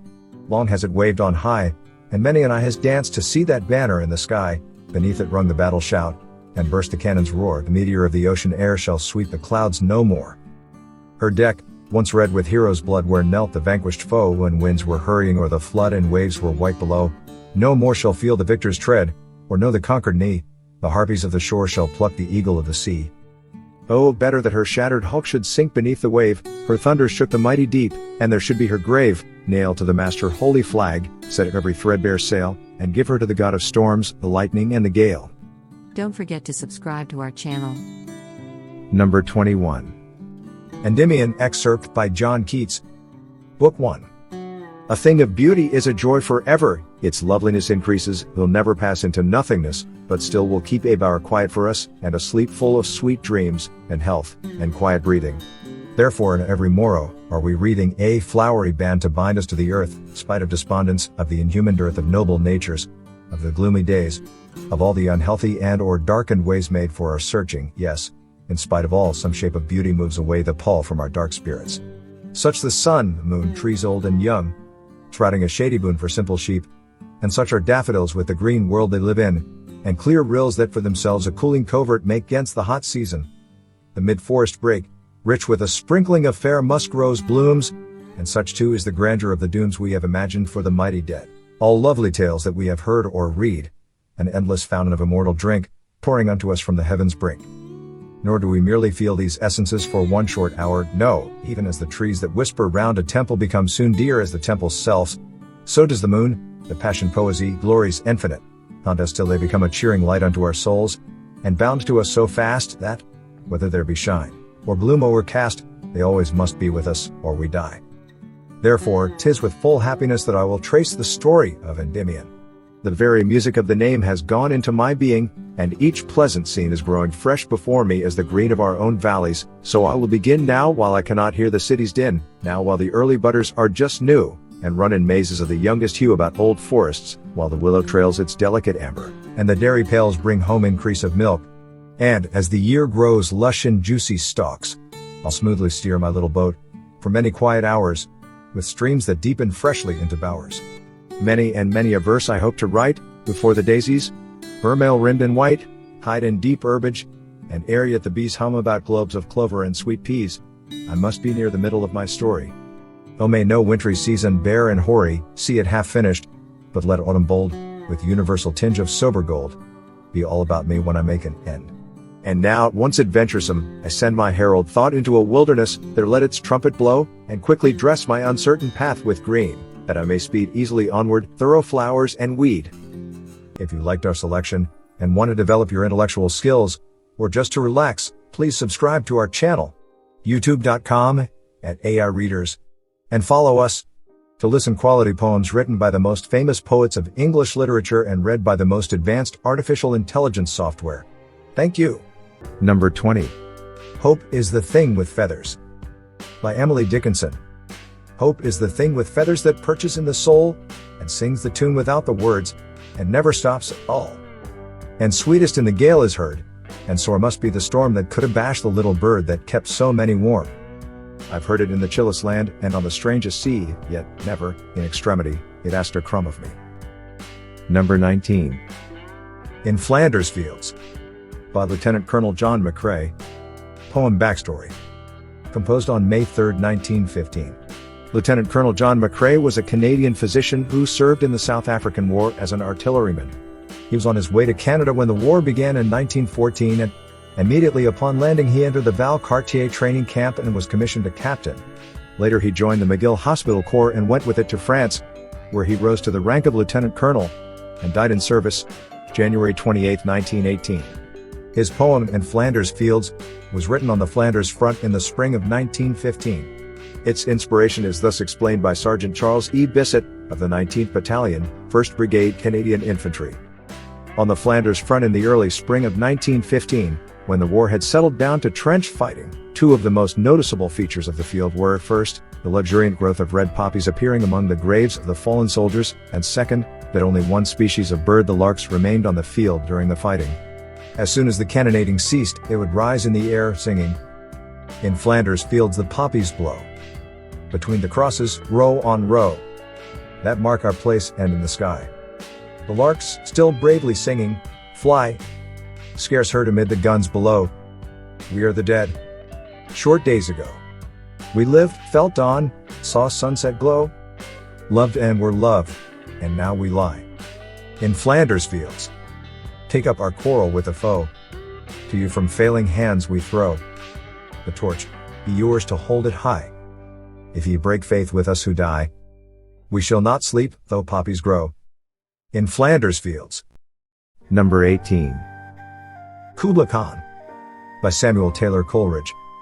Or, A Vision in a Dream. A fragment. In Xanadu did Kubla Khan a stately pleasure-dome decree, where Alf, the sacred river, ran through caverns measureless to man down to a sunless sea. So twice 5 miles of fertile ground with walls and towers were girdled round, and there were gardens bright with sinuous rills, where blossomed many an incense-bearing tree, and here were forests ancient as the hills, enfolding sunny spots of greenery. But oh, that deep romantic chasm which slanted down the green hill athwart a cedarn cover, a savage place, as holy and enchanted as ere beneath a waning moon was haunted by woman wailing for her demon lover. And from this chasm with ceaseless turmoil seething, as if this earth in fast thick pants were breathing, a mighty fountain momently was forced, amid whose swift half-intermitted burst huge fragments vaulted like rebounding hail, or chaffy grain beneath the thresher's flail, and mid these dancing rocks at once and ever it flung up momently the sacred river. 5 miles meandering with a mazy motion through wood and dale the sacred river ran, then reached the caverns measureless to man, and sank in tumult to a lifeless ocean, and mid this tumult Kubla heard from far ancestral voices prophesying war. The shadow of the dome of pleasure floated midway on the waves, where was heard the mingled measure from the fountain in the caves. It was a miracle of rare device, a sunny pleasure dome with caves of ice. A damsel with a dulcimer in a vision once I saw, it was an Abyssinian maid, and on her dulcimer she played, singing of Mount Abora. Could I revive within me her symphony and song, to such a deep delight 'twould win me, that with music loud and long, I would build that dome in air, that sunny dome, those caves of ice. And all who heard should see them there, and all should cry, beware, beware, his flashing eyes, his floating hair, weave a circle round him thrice, and close your eyes with holy dread, for he on honeydew hath fed, and drunk the milk of paradise. If you liked our selection, and want to develop your intellectual skills, or just to relax, please subscribe to our channel, youtube.com/AI-readers, and follow us to listen quality poems written by the most famous poets of English literature and read by the most advanced artificial intelligence software. Thank you. Number 17. If, by Rudyard Kipling. If you can keep your head when all about you are losing theirs and blaming it on you, if you can trust yourself when all men doubt you, but make allowance for their doubting too, if you can wait and not be tired by waiting, or being lied about. Don't deal in lies, or being hated. Don't give way to hating. And yet don't look too good, nor talk too wise. If you can dream, and not make dreams your master, if you can think, and not make thoughts your aim, if you can meet with triumph and disaster, and treat those two impostors just the same, if you can bear to hear the truth you spoke and twisted by knaves to make a trap for fools, or watch the things you gave your life to broken, and stoop and build them up with worn-out tools. If you can make one heap of all your winnings and risk it on one turn of pitch and toss, and lose, and start again at your beginnings and never breathe a word about your loss, if you can force your heart and nerve and sinew to serve your turn long after they are gone, and so hold on when there is nothing in you except the will which says to them, hold on. If you can talk with crowds and keep your virtue, or walk with kings, nor lose the common touch, if neither foes nor loving friends can hurt you, if all men count with you but none too much, if you can fill the unforgiving minute with 60 seconds worth of distance run, yours is the earth and everything that's in it, and, which is more, you'll be a man, my son. Don't forget to subscribe to our channel. Number 16. Paul Revere's Ride. By Henry Wadsworth Longfellow. Listen, my children, and you shall hear of the midnight ride of Paul Revere, on the 18th of April, in 75. Hardly a man is now alive who remembers that famous day and year. He said to his friend, if the British march by land or sea from the town tonight, hang a lantern aloft in the belfry arch of the North Church Tower as a signal light, one if by land, and two if by sea, and I on the opposite shore will be, ready to ride and spread the alarm through every Middlesex village and farm, for the country folk to be up and to arm. Then he said good night, and with muffled or silently rode to the Charlestown shore, just as the moon rose over the bay, where swinging wide at her moorings lay the Somerset, British men of war, a phantom ship, with each mast and spar across the moon like a prison bar, and a huge black hulk that was magnified by its own reflection in the tide. Meanwhile, his friend through alley and street wanders and watches, with eager ears, till in the silence around him he hears the muster of men at the barrack door, the sound of arms, and the tramp of feet, and the measured tread of the grenadiers, marching down to their boats on the shore. Then he climbed the tower of the old North Church, by the wooden stairs, with stealthy tread, to the belfry chamber overhead, and startled the pigeons from their perch on the somber rafters, that round him made masses and moving shapes of shade, by the trembling ladder, steep and tall, to the highest window in the wall, where he paused to listen and look down a moment on the roofs of the town and the moonlight flowing over all. Beneath, in the churchyard, lay the dead, in their night encampment on the hill, wrapped in silence so deep and still that he could hear, like a sentinel's tread, the watchful night wind, as it went creeping along from tent to tent, and seeming to whisper, all is well. A moment only he feels the spell of the place and the hour, and the secret dread of the lonely belfry and the dead, for suddenly all his thoughts are bent on a shadowy something far away, where the river widens to meet the bay, a line of black that bends and floats on the rising tide like a bridge of boats. Meanwhile, impatient to mount and ride, booted and spurred, with a heavy stride on the opposite shore walked Paul Revere. Now he patted his horse's side, now he gazed at the landscape far and near, then, impetuous, stamped the earth, and turned and tightened his saddle girth. But mostly he watched with eager search the belfry tower of the old North Church, as it rose above the graves on the hill, lonely and spectral and somber and still. And lo, as he looks, on the belfry's height a glimmer, and then a gleam of light. He springs to the saddle, the bridle he turns, but lingers and gazes, till full on his sight a second lamp in the belfry burns. A hurry of hoofs in a village street, a shape in the moonlight, a bulk in the dark, and beneath, from the pebbles in passing, a spark struck out by a steed flying fearless and fleet. That was all. And yet, through the gloom and the light, the fate of a nation was riding that night, and the spark struck out by that steed, in his flight kindled the land into flame with its heat. He has left the village and mounted the steep, and beneath him, tranquil and broad and deep, is the mystic, meeting the ocean tides, and under the alders that skirt its edge, now soft on the sand, now loud on the ledge, is heard the tramp of his steed as he rides. It was 12 by the village clock when he crossed the bridge into Medford town. He heard the crowing of the cock, and the barking of the farmer's dog, and felt the damp of the river fog, that rises after the sun goes down. It was 1 by the village clock, when he galloped into Lexington. He saw the gilded weathercock swim in the moonlight as he passed, and the meeting-house windows, black and bare, gaze at him with a spectral glare, as if they already stood aghast at the bloody work they would look upon. It was 2 by the village clock, when he came to the bridge in Concord town. He heard the bleating of the flock, and the twitter of birds among the trees, and felt the breath of the morning breeze blowing over the meadow brown, And one was safe and asleep in his bed, who at the bridge would be first to fall, who that day would be lying dead, pierced by a British musket ball. You know the rest. In the books you have read how the British regulars fired and fled, how the farmers gave them ball for ball, from behind each fence and farmyard wall, chasing the redcoats down the lane, and crossing the fields to emerge again under the trees at the turn of the road, and only pausing to fire and load. So through the night rode Paul Revere, and so through the night went his cry of alarm to every Middlesex village and farm, a cry of defiance, and not of fear, a voice in the darkness, a knock at the door, and a word that shall echo for evermore. For, born on the night wind of the past, through all our history, to the last, in the hour of darkness and peril and need, the people will waken and listen to hear the hurrying hoofbeats of that steed, and the midnight message of Paul Revere. Don't forget to subscribe to our channel. Number 15. The Rime of the Ancient Mariner, by Samuel Taylor Coleridge. Part 1. Is an ancient mariner, and he stoppeth one of three. By thy long grey beard and glittering eye, now wherefore stopp'st thou me? The bridegroom's doors are opened wide, and I am next of kin. The guests are met, the feast is set, mayst hear the merry din. He holds him with his skinny hand, there was a ship, quoth he, hold off, unhand me, greybeard loon. Eftsoons his hand dropped he. He holds him with his glittering eye, the wedding guest stood still, and listens like a 3 years child, the mariner hath his will. The wedding guest sat on a stone, he cannot choose but hear, and thus spake on that ancient man, the bright-eyed mariner.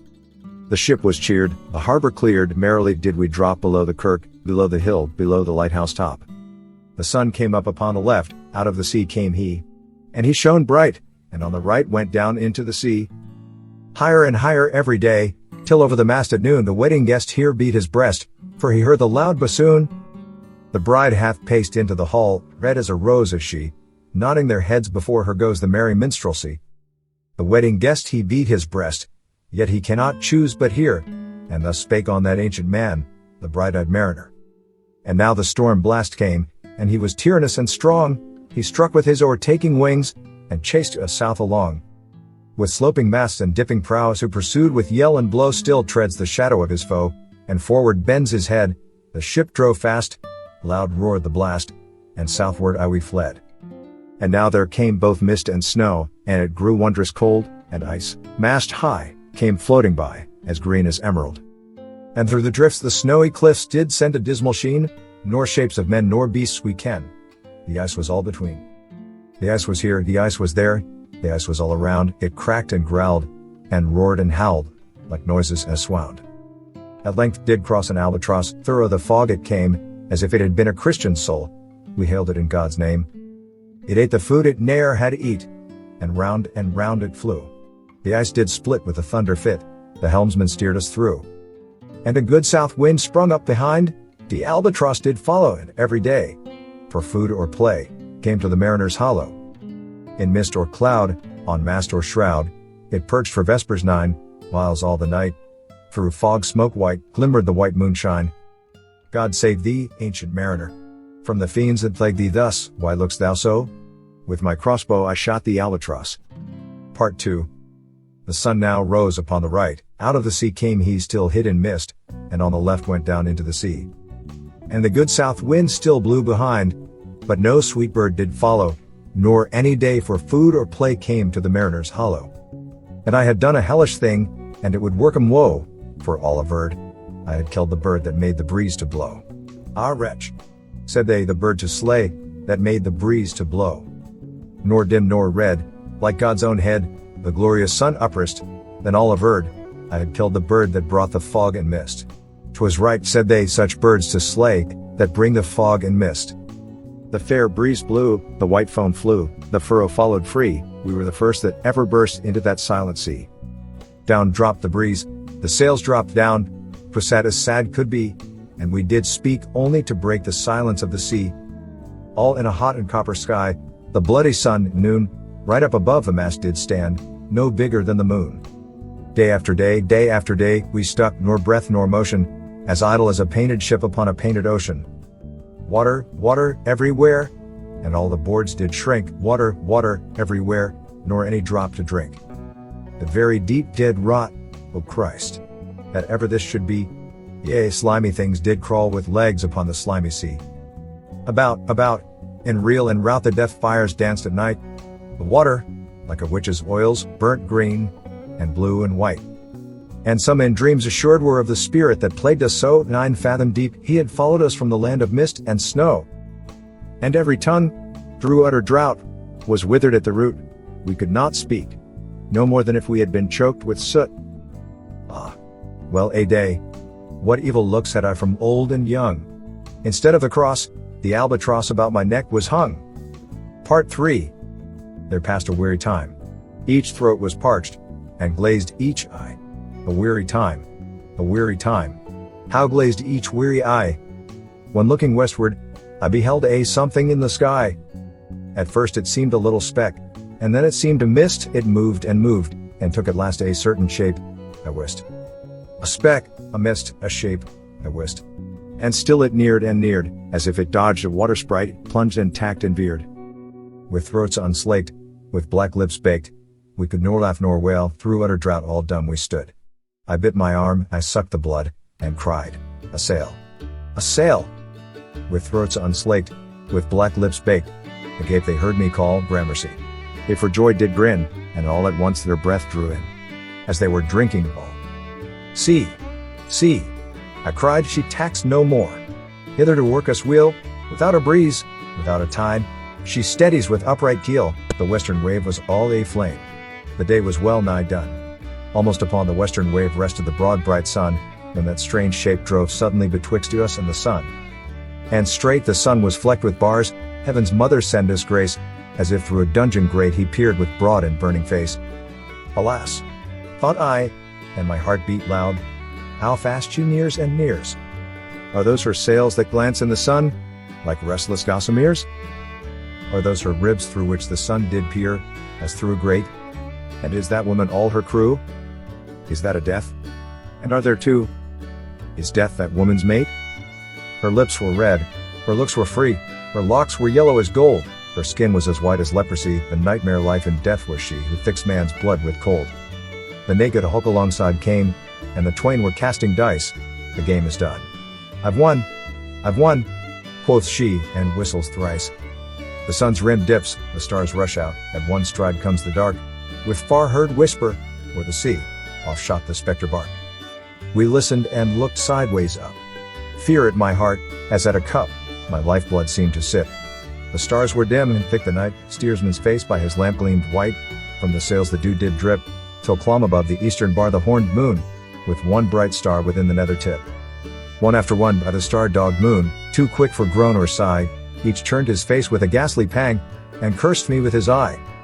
4 times 50 living men, and I heard nor sigh nor groan, with heavy thump, a lifeless lump, they dropped down one by one. The souls did from their bodies fly, they fled to bliss or woe.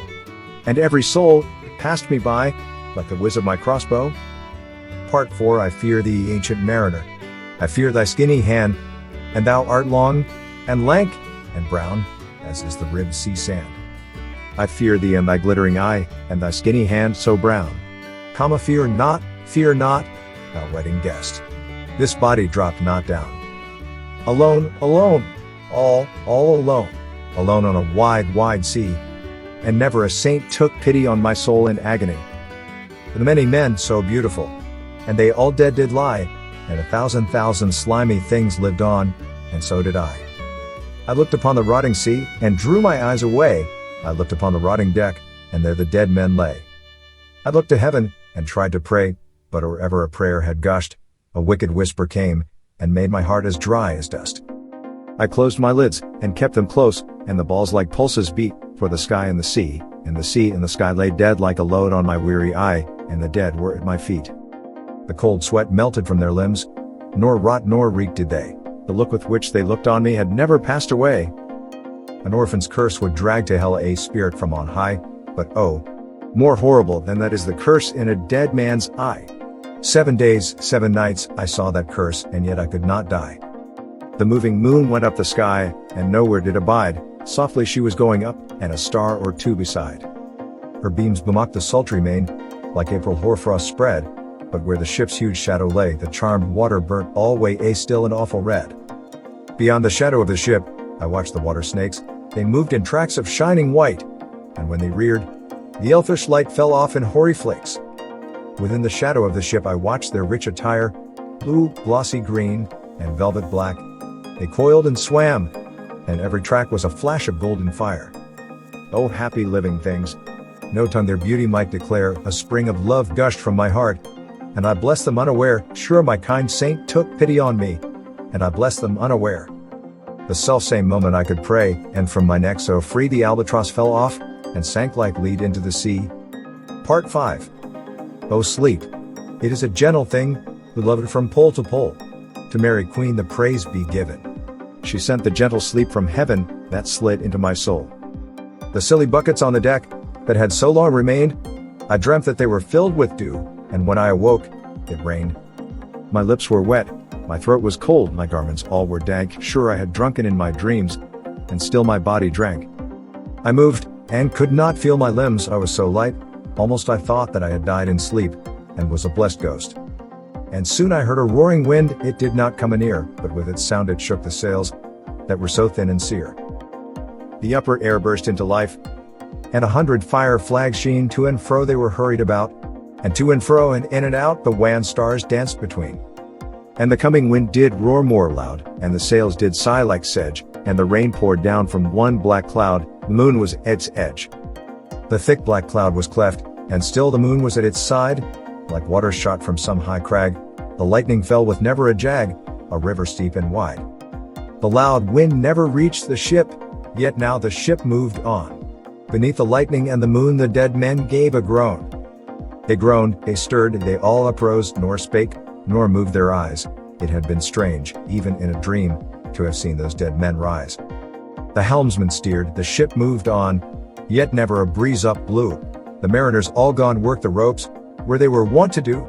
They raised their limbs like lifeless tools. We were a ghastly crew. The body of my brother's son stood by me, knee to knee. The body and I pulled at one rope, but he said not to me, I fear thee, ancient mariner. Be calm, thou wedding guest. 'Twas not those souls that fled in pain, which to their course came again, but a troop of spirits blessed. For when it dawned, they dropped their arms, and clustered round the mast, sweet sounds rose slowly through their mouths, and from their bodies passed. Around, around, flew each sweet sound, then darted to the sun. Slowly the sounds came back again, now mixed, now one by one. Sometimes a dropping from the sky I heard the skylark sing, sometimes all little birds that are, how they seem to fill the sea and air with their sweet jargoning. And now 'twas like all instruments, now like a lonely flute, and now it is an angel's song, that makes the heavens be mute. It ceased, yet still the sails made on a pleasant noise till noon, a noise like of a hidden brook in the leafy month of June, that to the sleeping woods all night singeth a quiet tune. Till noon we quietly sailed on, yet never a breeze did breathe. Slowly and smoothly went the ship, moved onward from beneath. Under the keel 9 fathom deep, from the land of mist and snow, the spirit slid, and it was he that made the ship to go. The sails at noon left off their tune, and the ship stood still also. The sun, right up above the mast, had fixed her to the ocean, but in a minute she gone stir, with a short uneasy motion, backwards and forwards half her length with a short uneasy motion. Then like a pawing horse let go, she made a sudden bound, it flung the blood into my head, and I fell down in a swound. How long in that same fit I lay, I have not to declare, but ere my living life returned, I heard and in my soul discerned 2 voices in the air. Is it he? Quoth one, is this the man? By him who died on cross, with his cruel bow he laid full low the harmless albatross. The spirit who bideth by himself in the land of mist and snow, he loved the bird that loved the man who shot him with his bow. The other was a softer voice, as soft as honeydew, quoth he, the man hath penance done, and penance more will do. Part 6. First voice, but tell me, speak again, the soft response renewing, what makes that ship drive on so fast? What is the ocean doing? Second voice, still as a slave before his lord, the ocean hath no blast, his great bright eye most silently up to the moon is cast. If he may know which way to go, for she guides him smooth or grim. See, brother, see, how graciously she looketh down on him. First voice, but why drives on that ship so fast, without or wave or wind? Second voice, the air is cut away before, and closes from behind.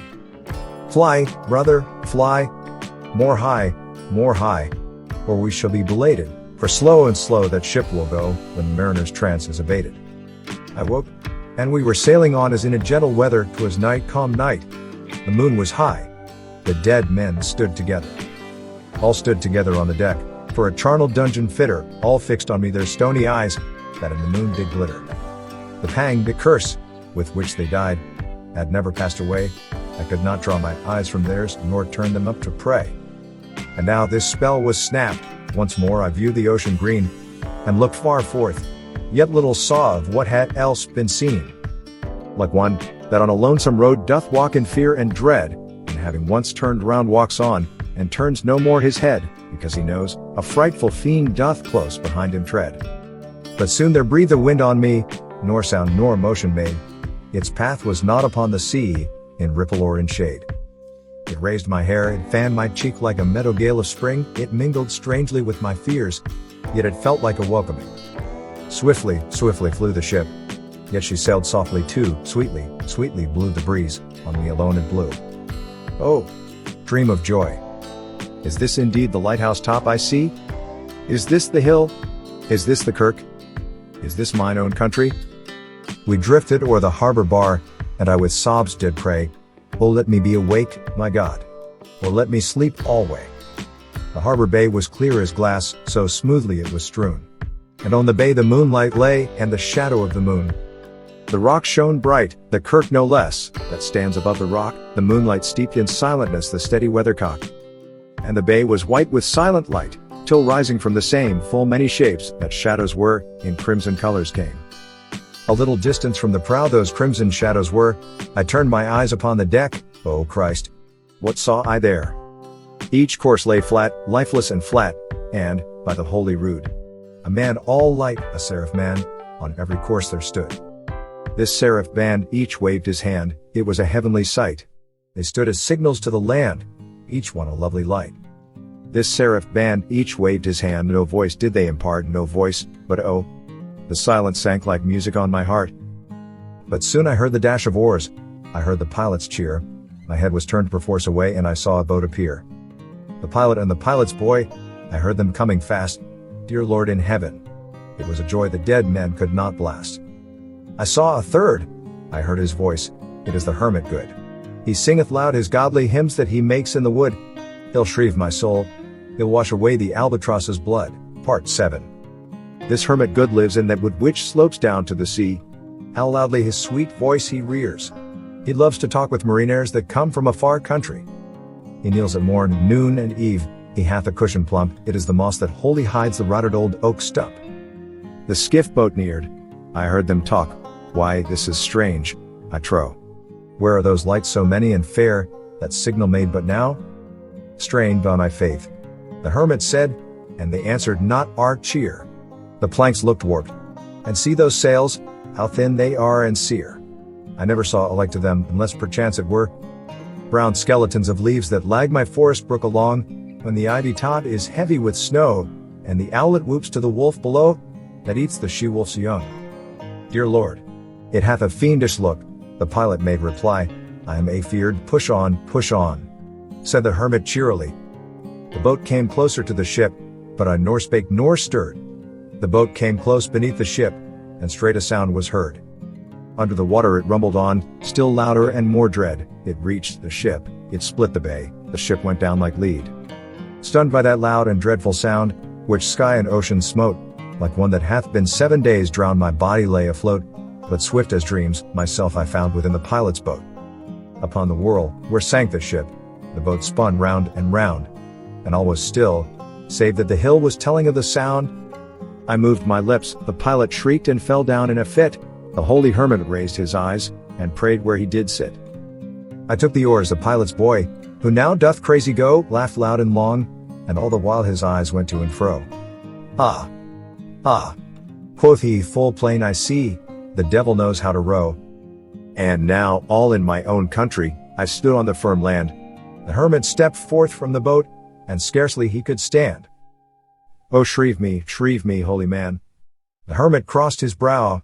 Say quick, quoth he, I bid thee say, what manner of man art thou?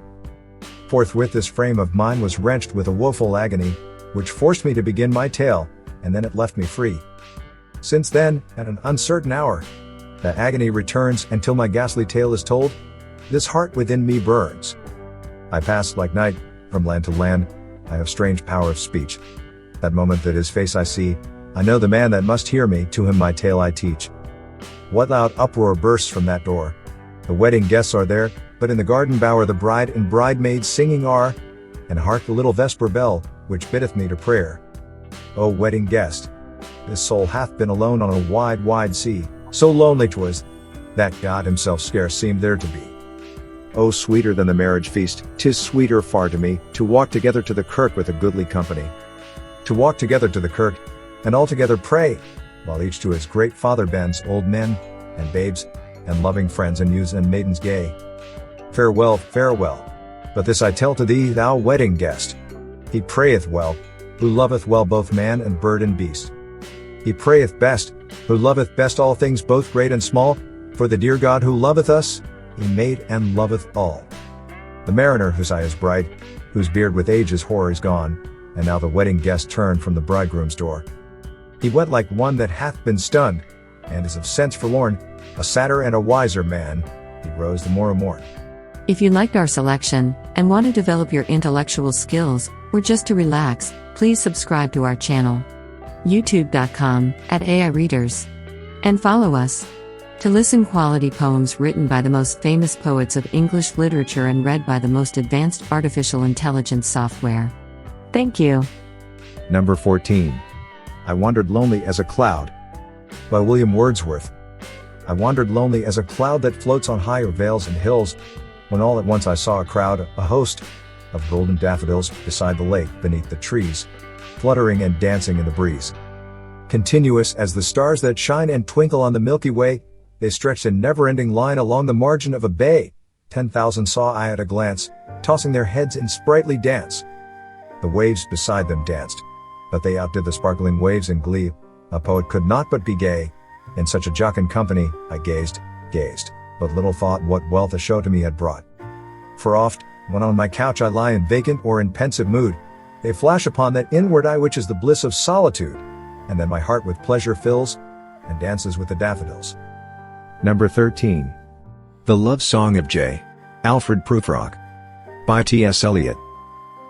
S'io credesse che mia risposta fosse a persona che mai tornasse al mondo, questa fiamma staria senza più scosse, ma perciò che giammai di questo fondo non torno vivo alcun, si odo il vero, senza tema d'infamia ti rispondo. Let us go then, you and I, when the evening is spread out against the sky like a patient etherized upon a table.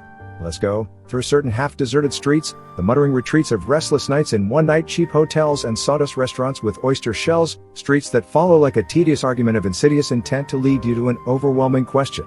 Oh, do not ask, what is it? Let us go and make our visit. In the room the women come and go talking of Michelangelo. The yellow fog that rubs its back upon the window panes. The yellow smoke that rubs its muzzle on the window panes, licked its tongue into the corners of the evening, lingered upon the pools that stand in drains, let fall upon its back the soot that falls from chimneys, slipped by the terrace, made a sudden leap, and seeing that it was a soft October night, curled once about the house, and fell asleep.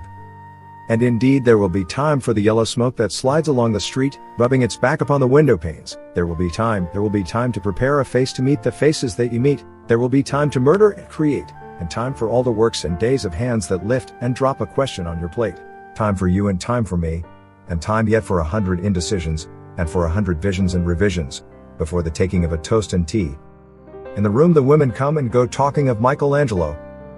And indeed there will be time to wonder, do I dare? And do I dare? Time to turn back and descend the stair, with a bald spot in the middle of my hair.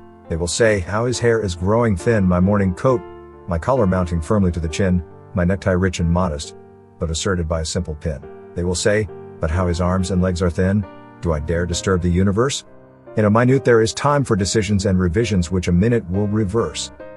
For I have known them all already, known them all, have known the evenings, mornings, afternoons. I have measured out my life with coffee spoons. I know the voices dying with a dying fall beneath the music from a farther room. So how should I presume? And I have known the eyes already, known them all, the eyes that fix you in a formulated phrase, and when I am formulated, sprawling on a pin, when I am pinned and wriggling on the wall, then how should I begin to spit out all the butt ends of my days and ways? And how should I presume? And I have known the arms already, known them all, arms that are braceleted and white and bare, but in the lamplight, donned with light brown hair. Is it perfume from a dress that makes me so digress? Arms that lie along a table, or wrap about a shawl, and should I then presume? And how should I begin? Shall I say, I have gone at dusk through narrow streets and watched the smoke that rises from the pipes of lonely men in shirt sleeves, leaning out of windows? I should have been a pair of ragged claws scuttling across the floors of silent seas. And the afternoon, the evening, sleeps so peacefully, smoothed by long fingers, asleep, tired, or it malingers stretched on the floor, here beside you and me. Should I, after tea and cakes and ices, have the strength to force the moment to its crisis? But though I have wept and fasted, wept and prayed, though I have seen my head grown slightly bald, brought in upon a platter, I am no prophet, and here's no great matter. I have seen the moment of my greatness flicker, and I have seen the eternal footman hold my coat, and snicker, and in short, I was afraid. And would it have been worth it, after all, after the cups, the marmalade, the tea, among the porcelain, among some talk of you and me, would it have been worthwhile, to have bitten off the matter with a smile, to have squeezed the universe into a ball, to roll it towards some overwhelming question, to say, I am Lazarus, come from the dead, come back to tell you all, I shall tell you all, if one, settling a pillow by her head, should say, that is not what I meant at all, that is not it, at all. And would it have been worth it, after all, would it have been worthwhile, after the sunsets and the dooryards and the sprinkled streets, after the novels, after the teacups, after the skirts that trail along the floor, and this, and so much more? It is impossible to say just what I mean, but as if a magic lantern threw the nerves in patterns on a screen, would it have been worthwhile if one, settling a pillow or throwing off a shawl, and turning toward the window should say, that is not it at all, that is not what I meant, at all. No, I am not Prince Hamlet, nor was meant to be, am an attendant lord, one that will do to swell a progress, or to scene or two, advise the prince, no doubt, an easy tool, deferential, glad to be of use, politic, cautious, and meticulous, full of high sentence, but a bit obtuse, at times indeed, almost ridiculous, almost at times, the fool. I grow old, I shall wear the bottoms of my trousers rolled. Shall I part my hair behind? Do I dare to eat a peach? I shall wear white flannel trousers, and walk upon the beach. I have heard the mermaids singing, each to each. I do not think that they will sing to me. I have seen them riding seaward on the waves, combing the white hair of the waves, blown back when the wind blows the water white and black. We have lingered in the chambers of the sea by sea girls wreathed with seaweed red and brown till human voices wake us, and we drown. Don't forget to subscribe to our channel. Number 12. Because I Could Not Stop for Death. By Emily Dickinson. Because I could not stop for death, he kindly stopped for me. The carriage held but just ourselves and immortality. We slowly drove, he knew no haste, and I had put away my labor, and my leisure too, for his civility. We passed the school where children played, their lessons scarcely done. We passed the fields of gazing grain, we passed the setting sun. We paused before a house that seemed a swelling of the ground. The roof was scarcely visible, the cornice but a mound. Since then is centuries, but each feels shorter than the day I first surmised the horses' heads were toward eternity. Number 11. Casey at the Bat. By Ernest Lawrence Thayer. The outlook wasn't brilliant for the Mudville Nine that day. The score stood 4-2 with but one inning more to play. And then when Cooney died at first, and Barrows did the same, a sickly silence fell upon the patrons of the game. A straggling few got up to go in deep despair. The rest clung to that hope which springs eternal in the human breast. They thought if only Casey could but get a whack at that, we'd put up even money now with Casey at the bat. But Flynn preceded Casey, as did also Jimmy Blake, and the former was a Lulu and the latter was a cake. So upon that stricken multitude grim melancholy sat, for there seemed little chance of Casey's getting to the bat. But Flynn let drive a single, to the wonderment of all, and Blake, the much despised, tore the cover off the ball, and when the dust had lifted, and men saw what had occurred, there was Jimmy safe at second and Flynn hugging third. Then from 5,000 throats and more there rose a lusty yell. It rumbled through the valley, it rattled in the dell, it knocked upon the mountain and recoiled upon the flat, for Casey, mighty Casey, was advancing to the bat. There was ease in Casey's manner as he stepped into his place, there was pride in Casey's bearing and a smile on Casey's face, and when, responding to the cheers, He lightly doffed his hat. No stranger in the crowd could doubt 'twas Casey at the bat. 10,000 eyes were on him as he rubbed his hands with dirt. 5,000 tongues applauded when he wiped them on his shirt. Then while the writhing pitcher ground the ball into his hip, defiance gleamed in Casey's eye, a sneer curled Casey's lip. And now the leather-covered sphere came hurtling through the air, and Casey stood watching it in haughty grandeur there. Close by the sturdy batsman the ball unheeded sped. "That ain't my style," said Casey. "Strike one," the umpire said. From the benches, black with people, there went up a muffled roar, like the beating of the storm waves on a stern and distant shore. "Kill him! Kill the umpire!" shouted someone on the stand, and it's likely they'd have killed him had not Casey raised his hand.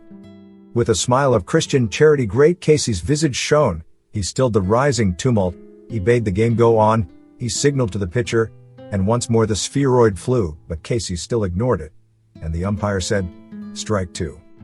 "Fraud!" cried the maddened thousands, and echo answered fraud, but one scornful look from Casey and the audience was awed.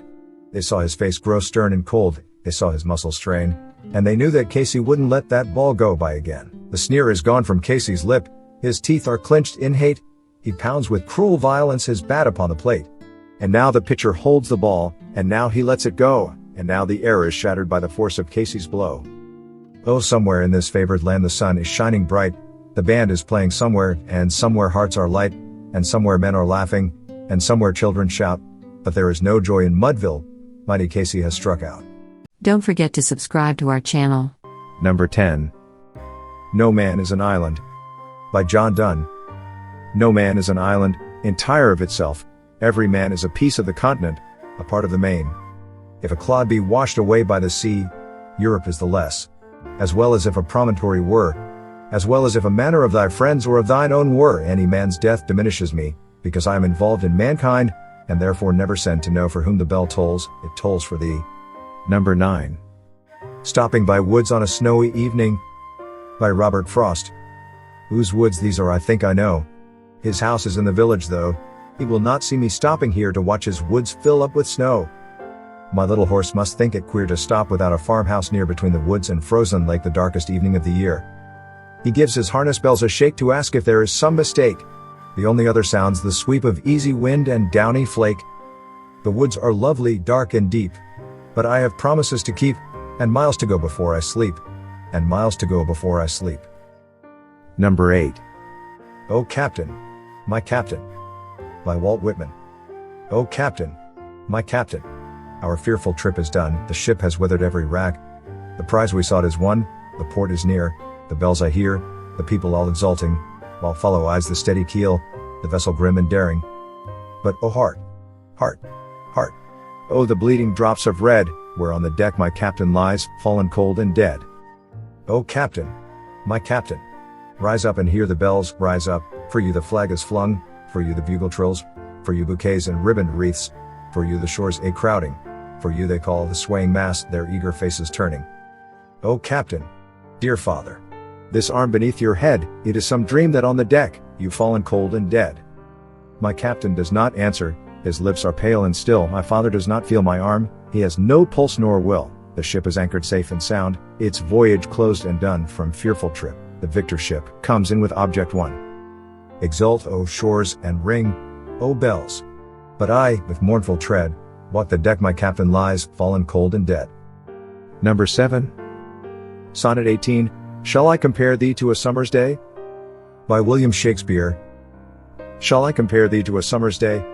Thou art more lovely and more temperate, rough winds do shake the darling buds of May, and summer's lease hath all too short a date, sometime too hot the eye of heaven shines, and often is his gold complexion dimmed, and every fair from fair sometime declines, by chance, or nature's changing course, untrimmed, but thy eternal summer shall not fade, nor lose possession of that fair thou owest, nor shall death brag thou wanderest in his shade, when in eternal lines to time thou growest, so long as men can breathe, or eyes can see, so long lives this, and this gives life to thee. Number 6. Nothing Gold Can Stay.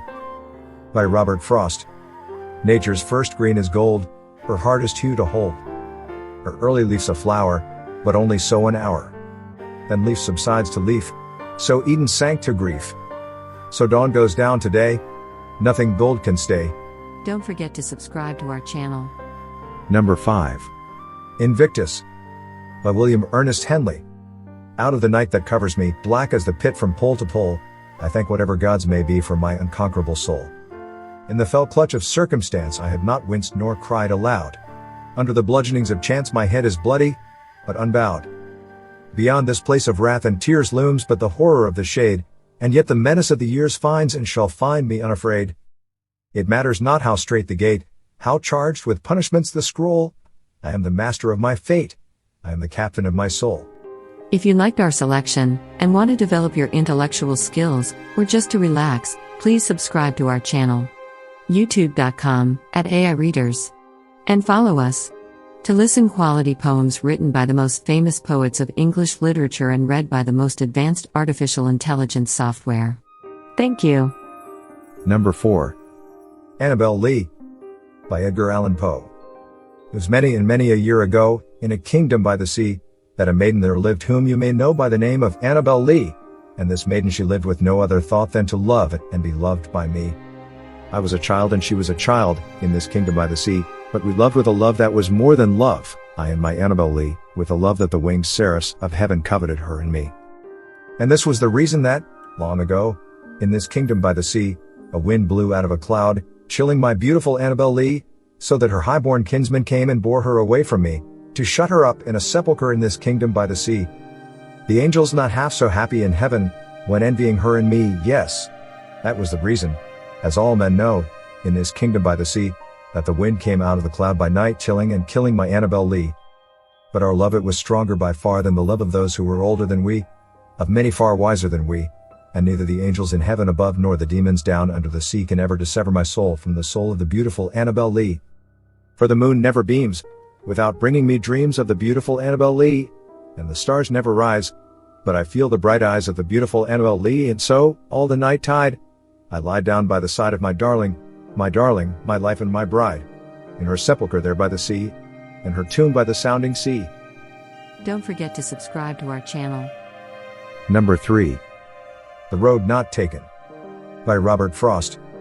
Two roads diverged in a yellow wood, and sorry I could not travel both, and be one traveler. Long I stood and looked down one as far as I could to where it bent in the undergrowth. Then took the other, as just as fair, and having perhaps the better claim, because it was grassy and wanted wear, though as for that the passing there had worn them really about the same. And both that morning equally lay in leaves, no step had trodden black. Oh, I kept the first for another day. Yet knowing how way leads on to way, I doubted if I should ever come back. I shall be telling this with a sigh somewhere ages and ages hence. Two roads diverged in a wood, and I took the one less traveled by, and that has made all the difference. If you liked our selection and want to develop your intellectual skills, or just to relax, please subscribe to our channel, youtube.com/AI Readers, and follow us to listen quality poems written by the most famous poets of English literature and read by the most advanced artificial intelligence software. Thank you. Number 2. Ozymandias, by Percy Bysshe Shelley. I met a traveler from an antique land who said, two vast and trunkless legs of stone stand in the desert. Near them on the sand, half sunk, a shattered visage lies, whose frown and wrinkled lip and sneer of cold command tell that its sculptor well those passions read which yet survive. Stamped on these lifeless things, the hand that mocked them and the heart that fed, and on the pedestal these words appear, my name is Ozymandias. King of kings, look on my works, ye mighty, and despair. Nothing beside remains. Round the decay of that colossal wreck, boundless and bare, the lone and level sands stretch far away. Don't forget to subscribe to our channel. Number 1. The Raven, by Edgar Allan Poe. Once upon a midnight dreary, while I pondered, weak and weary, over many a quaint and curious volume of forgotten lore, while I nodded nearly napping, suddenly there came a tapping, as of some one gently rapping at my chamber door. "'Tis some visitor," I muttered, "tapping at my chamber door, only this, and nothing more." Ah, distinctly I remember, it was in the bleak December, and each separate dying ember wrought its ghost upon the floor. Eagerly I wished the morrow, vainly I had sought to borrow from my book surcease of sorrow for the lost Lenore, for the rare and radiant maiden whom the angels name Lenore, nameless here for evermore. And the silken, sad, uncertain rustling of each purple curtain thrilled me, filled me with fantastic terrors, never felt before, so that now, to still the beating of my heart, I stood repeating, 'tis some visitor entreating entrance at my chamber door, some late visitor entreating entrance at my chamber door. This it is, and nothing more. Presently my soul grew stronger, hesitating then no longer. Sir, said I, or madam, truly your forgiveness I implore, but the fact is I was napping, and so gently you came rapping, and so faintly you came tapping at my chamber door, that I scarce was sure I heard you. Here I opened wide the door. Darkness there, and nothing more. Deep into that darkness peering, long I stood there wondering, fearing, doubting, dreaming dreams no mortals ever dared to dream before. But the silence was unbroken, and the stillness gave no token, and the only word there spoken was the whispered word, Lenore. This I whispered, and an echo murmured back the word, Lenore. Merely this, and nothing more. Back into the chamber turning, all my soul within me burning, soon again I heard a tapping, something louder than before. Surely, said I, surely, that is something at my window lattice. Let me see then, what thereat is, and this mystery explore.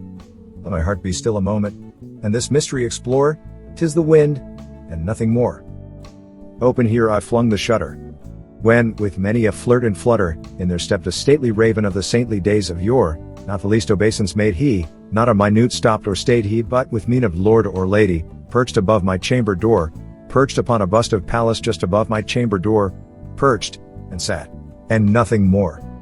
Then this ebony bird beguiling my sad fancy into smiling, by the grave and stern decorum of the countenance it wore, though thy crest be shorn and shaven, thou, I said, art sure no craven, ghastly, grim, and ancient raven, wandering from the nightly shore. Tell me what thy lordly name is on the night's Plutonian shore. Quoth the raven, nevermore. Much I marvel this ungainly fowl to hear discourse so plainly, though its answer little meaning, little relevancy bore, for we cannot help agreeing that no living human being ever yet was blessed with seeing bird above his chamber door, bird or beast upon the sculptured bust above his chamber door, with such name as nevermore. But the raven, sitting lonely on that placid bust, spoke only that one word, as if his soul in that one word he did outpour. Nothing farther than he uttered, not a feather than he fluttered, till I scarcely more than muttered, other friends have flown before, on the morrow he will leave me, as my hopes have flown before. Then the bird said, nevermore. Startled at the stillness broken by reply so aptly spoken, doubtless, said I, what it utters is its only stock and store, caught from some unhappy master whom unmerciful disaster followed fast and followed faster till his songs one burden bore, till the dirges of his hope that melancholy burden bore of never, nevermore. But the raven still beguiling all my sad soul into smiling, straight I wheeled a cushioned seat in front of bird, and bust, and door. Then, upon the velvet sinking, I betook myself to linking fancy unto fancy, thinking what this ominous bird of yore, what this grim, ungainly, ghastly, gaunt, an ominous bird of yore meant in croaking nevermore. This I sat engaged in guessing, but no syllable expressing to the fowl whose fiery eyes now burned into my bosom's core. This and more I sat divining, with my head at ease reclining on the cushion's velvet lining that the lamplight gloated o'er, but whose velvet violet lining, with the lamplight gloating o'er she shall press. Ah, nevermore. Then, methought, the air grew denser, perfumed from an unseen censer swung by seraphim, whose footfalls tinkled on the tufted floor. Wretch, I cried, thy God hath lent thee, by these angels he hath sent thee respite and nepenthe from thy memories of Lenore. Quaff, oh quaff this kind nepenthe, and forget this lost Lenore. Quoth the raven, nevermore. Prophet, said I, thing of evil, prophet still, if bird or devil, whether tempter sent, or whether tempest tossed thee here ashore desolate, yet all undaunted, on this desert land enchanted, on this home by horror haunted, tell me truly, I implore, is there balm in Gilead? Tell me, I implore. Quoth the raven, nevermore. Prophet, said I, thing of evil, prophet still, if bird or devil, by that heaven that bends above us, by that God we both adore, tell this soul with sorrow laden, if within the distant Aidenn, it shall clasp a sainted maiden whom the angels name Lenore, clasp a rare and radiant maiden, whom the angels name Lenore. Quoth the raven, nevermore. Be that word our sign of parting, bird or fiend, I shrieked, upstarting, get thee back into the tempest and the night's Plutonian shore. Leave no black plume as a token of that lie thy soul hath spoken. Leave my loneliness unbroken, quit the bust above my door. Take that beak from out my heart, and take that form from off my door. Quoth the raven, nevermore. And the raven never flitting, still is sitting on the pallid bust of Pallas just above my chamber door, and his eyes have all the seeming of a demon's that is dreaming, and the lamplight o'er him streaming throws his shadow on the floor, and my soul from out that shadow that lies floating on the floor shall be lifted nevermore. If you liked our selection and want to develop your intellectual skills or just to relax, please subscribe to our channel, youtube.com/AI Readers, and follow us to listen quality poems written by the most famous poets of English literature and read by the most advanced artificial intelligence software. Thank you.